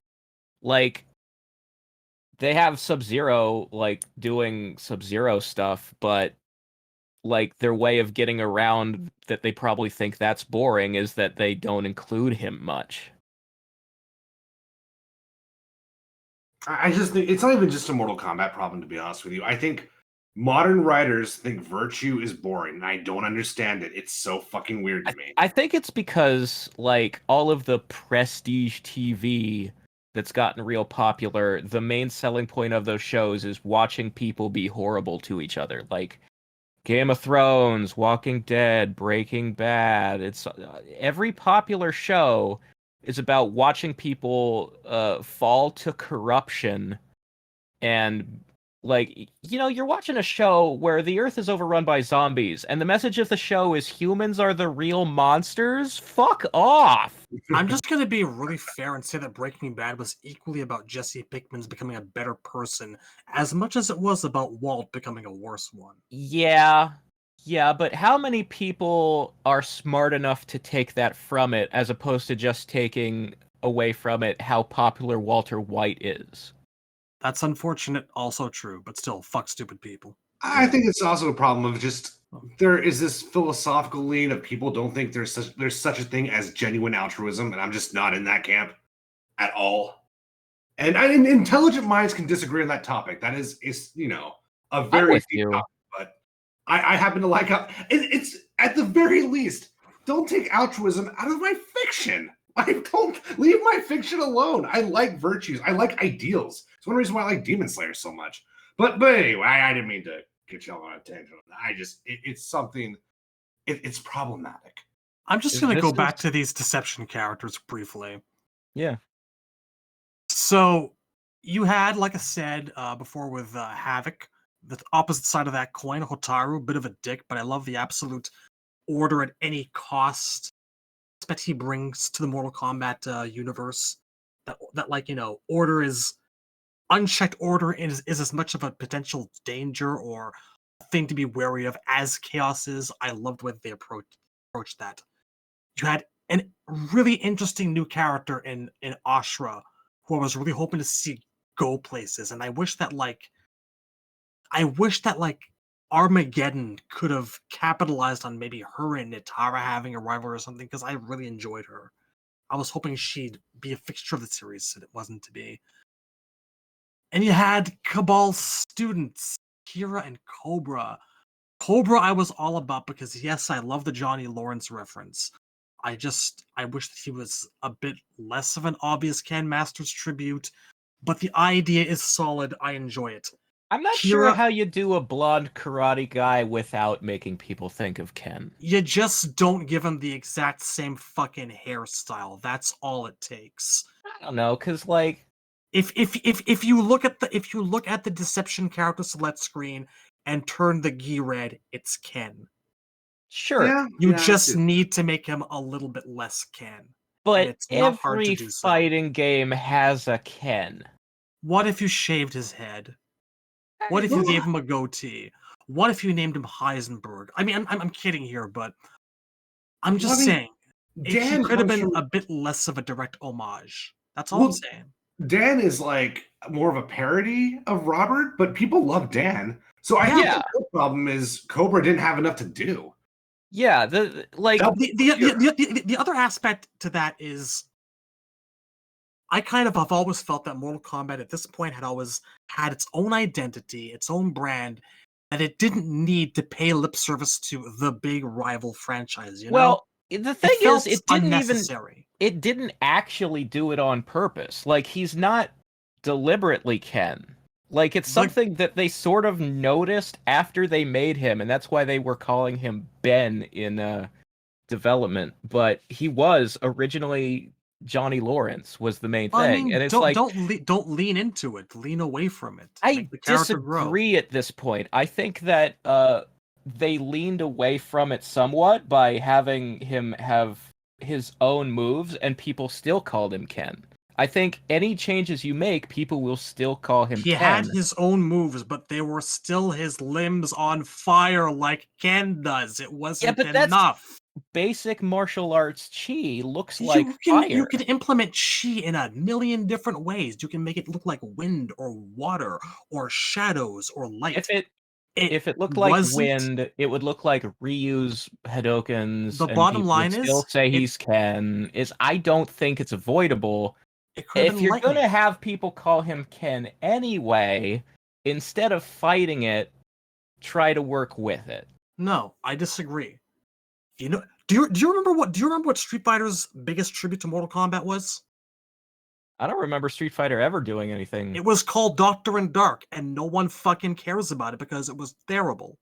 I don't know only if I'd call Doctrine Dark in Mortal Kombat Ninja. He was Scorpion. He had a move that he threw his wire at you and he pulled you in, and there was a giant emblem of a scorpion on its back, and no one cared. No one cared. Well, the other thing is nobody played the EX games. Plenty of people play the EX games, but no one actually appreciated the reference. I'm just saying, we should be on sucking the competitions. Anyway, Darius. I mean, Paul Phoenix is Ken, and nobody's bothered by it. Paul Phoenix stands out from Ken because he has hair that is as big as a fucking skyscraper. Yeah, but then he's got an alt costume where he wears it down. It looks just like Cobra. So how hard is it? I don't. Anyway, I think every fighting game has a Ken. You will not get me to enjoy it. Stop it, Razor. All I hate it. Paul Fucking Phoenix move is on. also kind of a JoJo character too, in a way. So Yeah, there's a little Polnareff in there. yeah. Moving on, Mortal Kombat's actual worst fucking character, Darius. Sucks, okay? You will not get me to say Darius is a good character. His moves are terrible. Having an alternate which is a tribute to Enter the Dragon does not make you a good character. He does not appear in the fucking story. Whenever anyone talks about Mortal Kombat's worst character, you get names like Mocap that show up. You get names like, people who don't understand that Meat's a gigantic joke.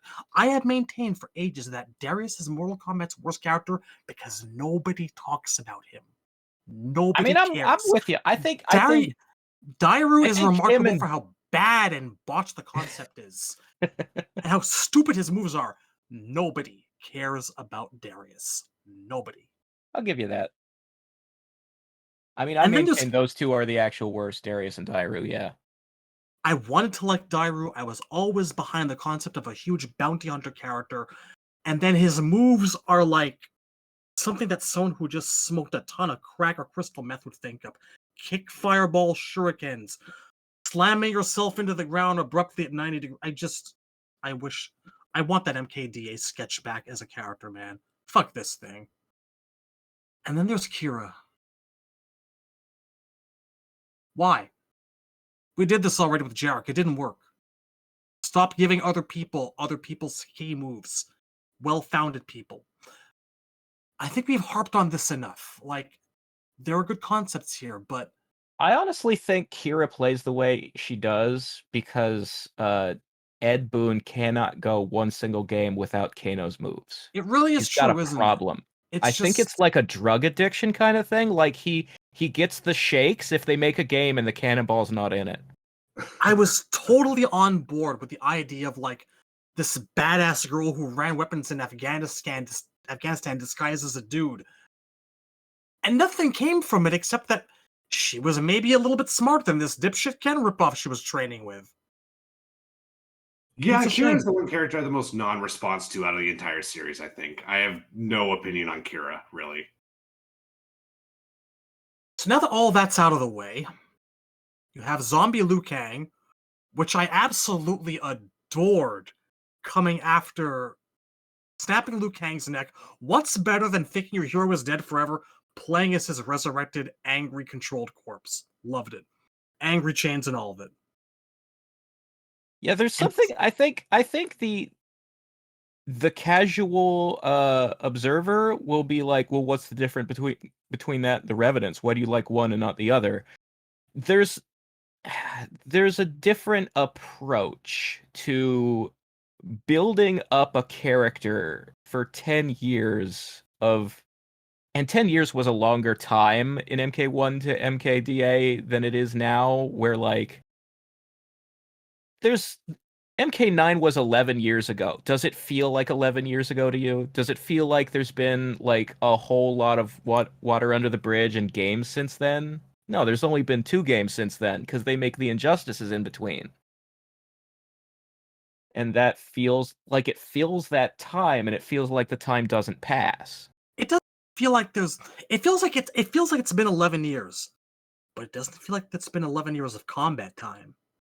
There you go. So like you had 4 games straight where you built this guy up as he's the Goku, you know? And then they finally killed Goku. And with the implication that they're going to leave him dead and pass it on to Gohan. And then instead of undermining that, they brought his mindless corpse back. They like It's just, there is something about this game, and its roster makes a statement that you don't necessarily need Liu Kang as you know him. You don't need Johnny. You don't need Sonya. There was never another roster like Deceptions, and there never will be. The important difference between Zombie Liu Kang and the Revenants is time and the fact that you only did it to one person. When you do it to a big group of people, it feels like a shallow gimmick. Like it feels like a marketing stunt and not a genuine story. It feels corporate. It also does not feel like an abuse of the character anyway, because he's a husk. Like, yeah, again, Zombie Liu. There's something so deeply troubling about it, right? Just seeing this guy you'd known and loved as your hero for years, and this is all that's left of him. Ugh. Zombie How Liu messed up was it? It's like if someone made an evil robot in Liu's image. It's not the real Liu Kang. Whereas the Revenant, we're supposed to believe that with the right application of mind control, you could make someone go from being like the most goodest good guy to kind of a petty jerk for the next 20 years straight. And it's just one of them is annoying and depressing, and the other feels like it all felt like a natural storytelling. Like it feels like the truth way things went in the old timeline. And the new timeline, a lot of things just feel like the J.J. Abrams Star Trek. It's we added a bunch of explosions and lens flares, and we want your money. There's 2 more characters I have to cover from this entire roster that are left over, of the initial roster anyways. It was good to see Tanya back. It was nice that they tried to set up a rivalry between her and Jade. I was here for it. I still wish that they'd go in more on it, and they never really have. There's not not been a in the lot of same game explanation. since. Like Jade is as angry at Tanya as Scorpion is at people for killing his family. Like she's fucking vicious when she gets her. And why are you that mad? What did she do to you personally? I think that there were early plans to have set Jade up as also having been in Edenia a long time ago. So she was always secretly this big Edenian loyalist at heart, or something. Or between her loyalty to Edenia and to Shao Kahn, who treated her right, or whatever. Or maybe it was just an urge to have 2 non-ninja girls have a cat fight. I don't know. It's something. It's definitely something. I've always wished they follow up on it. I agree with you that I wish there was more connection there between the two. That they had there was some shared backstory between them, a few paragraphs of text about how they got close and then MK4 happened. Jade is the personal bodyguard to the Royals, so she was there when Tanya brought in Shinnok and they threw everybody in the dungeon, and she's wanted revenge ever since. Just a little bit. Just a little bit of something. Yeah. Special mention for Tanya goes to the fact that her fatalities make absolutely no sense. They did not know what to do with her. Ripping someone's ribs out and sticking them in your eyes is just, I don't know, it's so un-Tanya to me. But anyway. I have the impression that there are a lot of fatalities in Deception that they just made a fatality and then they started assigning them to wherever there was an empty spot. Yep. Because anybody could, Probably. like, rip your femurs out and stab you in the neck with them. That could have gone to anyone. Why does Darius have the one where he rearranges your limbs like he's making a sculpture? Because And then he stands back and he admires it. Like, but that should be Havoc's. Why is it Darius's? We do know some fatalities rotated. Like, I believe Scorpion was shown doing Melina's fatality early on. And then eventually they gave him Sub-Zero's head rip. So that was... Yeah, Scorpion has the first of many instances where Scorpion would rip out the spine for some reason. I thought it was a subversion back then, but now I'm not sure. I don't know. Yeah, I don't know. I feel like it's maybe a subversion every time it happens, but it's happened so many times now that Scorpion in like movies and TV has done the spine rip more times than Sub-Zero has. So who is it a reference for? Maybe he's trying. I don't think they know. Maybe he's trying to cope with the trauma of his own death by enacting it upon others. Isn't that Jarek's backstory in Armageddon? Yes. I'm Yes, it pretty is. sure, if I had to guess, they were actually going to give Sub-Zero a third fatality because the head rip was so popular, and they didn't have time to make another one for Scorpion, so they said, fuck it. That's what I think happened. That's a guess. I mean, there's a lot of instances of that. You know, they couldn't think of a second one for Shang in 9, so they gave him one from DC. Fucking clown shoes. They made a new one for Scorpion in 9 because one of his wasn't popular, so they slapped the unpopular one on Quan Chi because he had a spot open. No, that aside, I didn't mention Bo Right Show, but same boat as Kenshi. I'm glad that they took the elements that really worked from Deadly Alliance and ran with them. There's only one character or characters I haven't mentioned yet, and it's Noob Smoke. Like Temp, it had been nearly a decade since I'd seen like Smoke, my favorite character, and the experience was what I can only describe as heartbreaking. To just know that my guy had gone from a human being to tragically converted to a robot. Then now I find out he's been sitting in a dungeon for 10 years, and he's reawakened by this guy, this weird random shadow guy, who sees use in him, who brings him out of a slumber and reformats his body changes, and then we get that ending. That ending. Yeah. It's underrated. We're talking about now. It's that ending is Deception's biggest contribution to the lore, because it changed everything. First off, for us at the time, it was like, holy shit, the original Sub-Zero was always this guy. They didn't forget about him. So yeah, maybe nobody does die in Mortal Kombat, but it's so weird how perfectly it fits, because like they just got lucky that Noob Saibot's first appearance was MK2, so that there was nothing to contradict a guy from MK1 being him.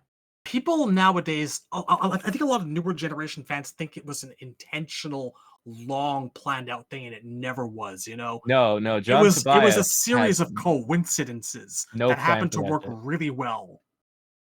Down to I always like the tweets where Tobias is like, yeah, I read about what they did after I left, and I'm really impressed that they gave Ermac, Noob Saibot, and Rain backstories. Yeah, that's it. OG Sub-Zero was supposed to be dead and gone, but no. They took a bunch of things that happened to fit really well, and they rolled it together, and they made it work. So kudos for that.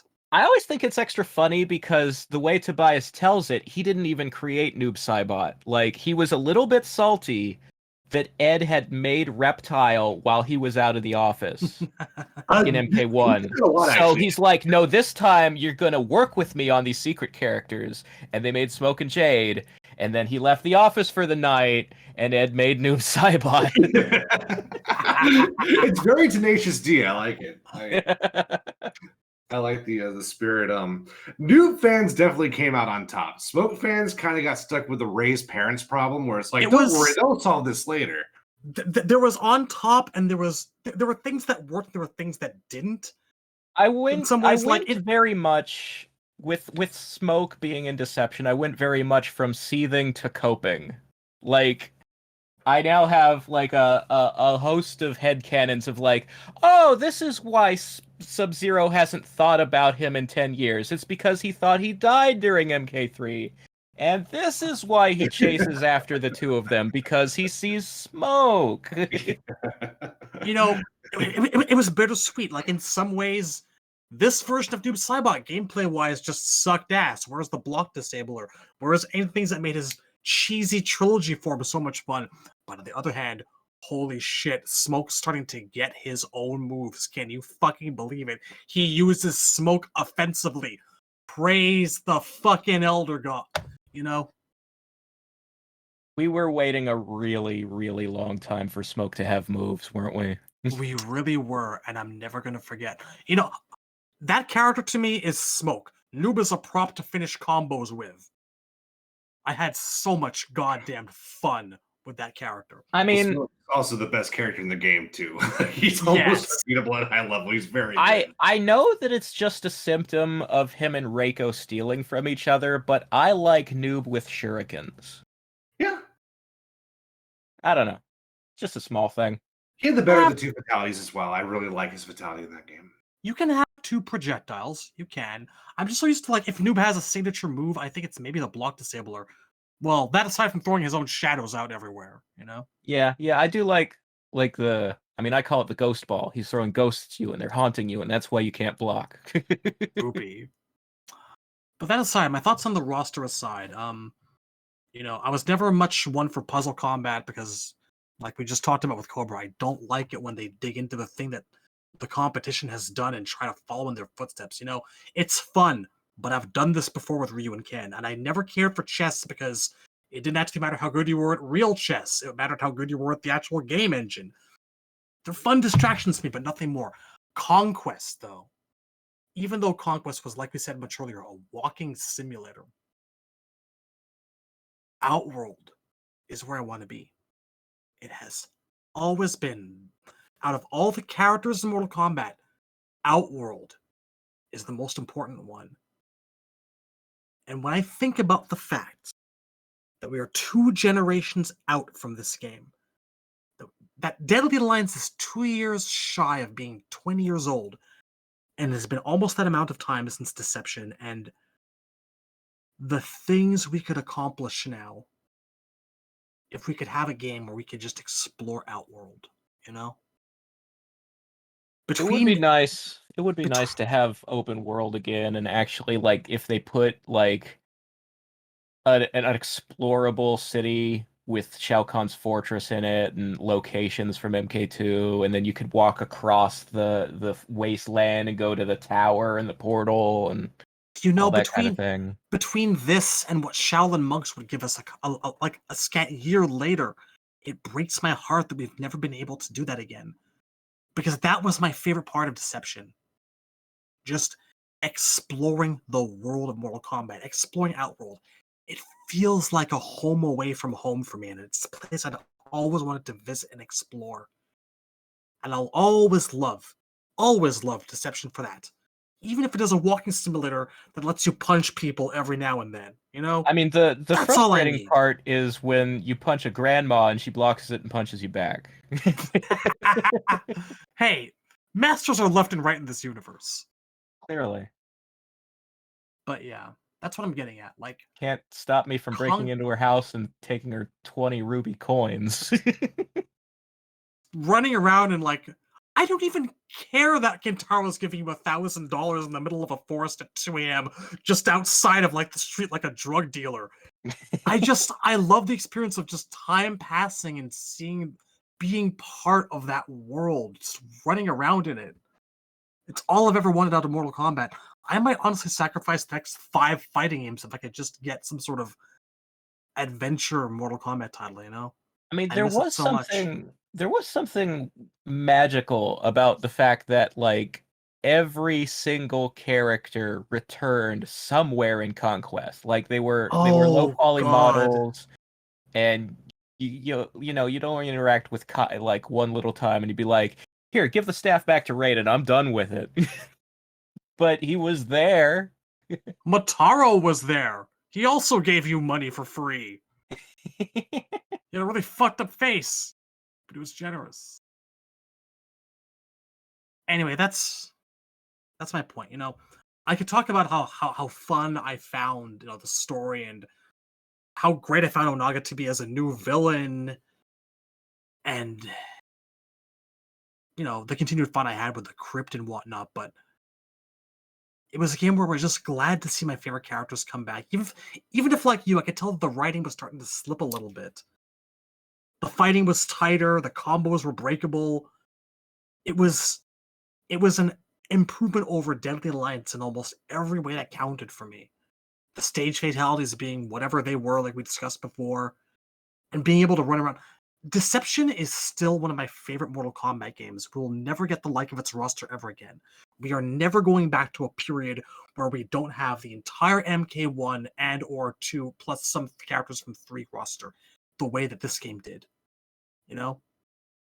It was the end of an era, and it's bittersweet because of that. We're never gonna get its like again. I'm not gonna take that for granted. And it also came out on my birthday in that year. And I actually remember this was my last year of college, and I remember taking less classes so I would have more time to play the fucking thing. That's how hardened I was for it at the time.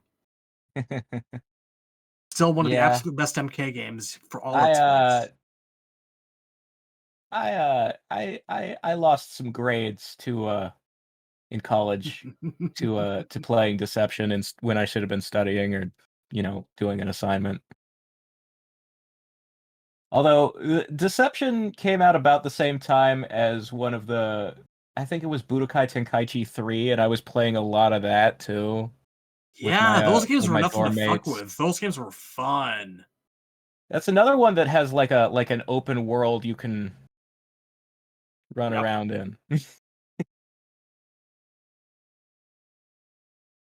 Then Unchained comes out a little while later, and well, we've talked about the character assassination of Goro and Shao Kahn a little bit. Nice that they teased Armageddon with Blaze, though. Yeah, I would, of the characters they added in Unchained, I would say Blaze was the only one who really added anything. Like, I guess Yeah. Frost's presence was there solely to fill a plot hole that had been introduced in Armageddon. There's a bit where like, when you're Taven and you're running around the Lin Kuei headquarters and you find a room that looks like the Cryomancer Caves and Frost is there in a block of ice. It's like, the Cryomancer Caves are supposed to be an outworld. How the fuck did this get here? Frost in Unchained explains it, because Unchained came after Armageddon. Whoops. But like, Jax and Katana are only there because they had the assets from Deadly Alliance and felt like reusing them, and those are the two characters they picked. It should have been like Fujin and Kai or something like that. I would have taken Yes. Striker. People seeing Fujin's name in the clouds. We didn't talk about that shit. Finding like finding. I think they found like a clip of someone saying Fujin in the game files, if I'm remembering right. You might be thinking of 9. There's a Maybe. Fujin Yeah. announcer It's clip it's in nine. It's 9. 9. It's 9. Never mind. I think that was put there on purpose because they knew people were data mining.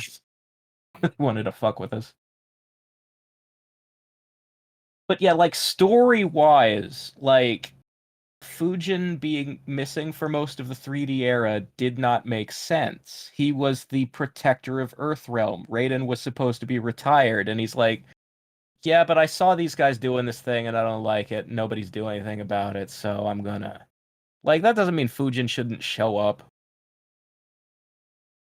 It's just Jax and Katana added nothing story-wise by being in Unchained.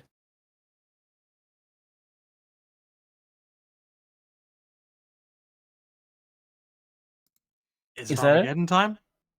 Armageddon. Well, I don't know. I'm thinking about that because I don't know if I'm going to be able to stay long enough to do all of Armageddon with you guys. So Do we want to continue this later on in the week then? We could break here, and then we could do maybe Armageddon and MK vs. DC next. You know what? I feel like maybe we could throw in Shaolin Monks into this, 'cause I feel like Shaolin Monks is of the period and it merits discussion. Okay. Maybe. I don't know. Good. I mean, know we we didn't didn't talk do much about- mythologies, did we? We didn't talk No, much we about didn't. mythologies at all. We kind of skimmed over it, but I don't know. but I don't have much to say about mythologies. I played it for like a week and then I never played it ever again. I mean, I played a bunch of mythologies. I'm a big mythologies guy.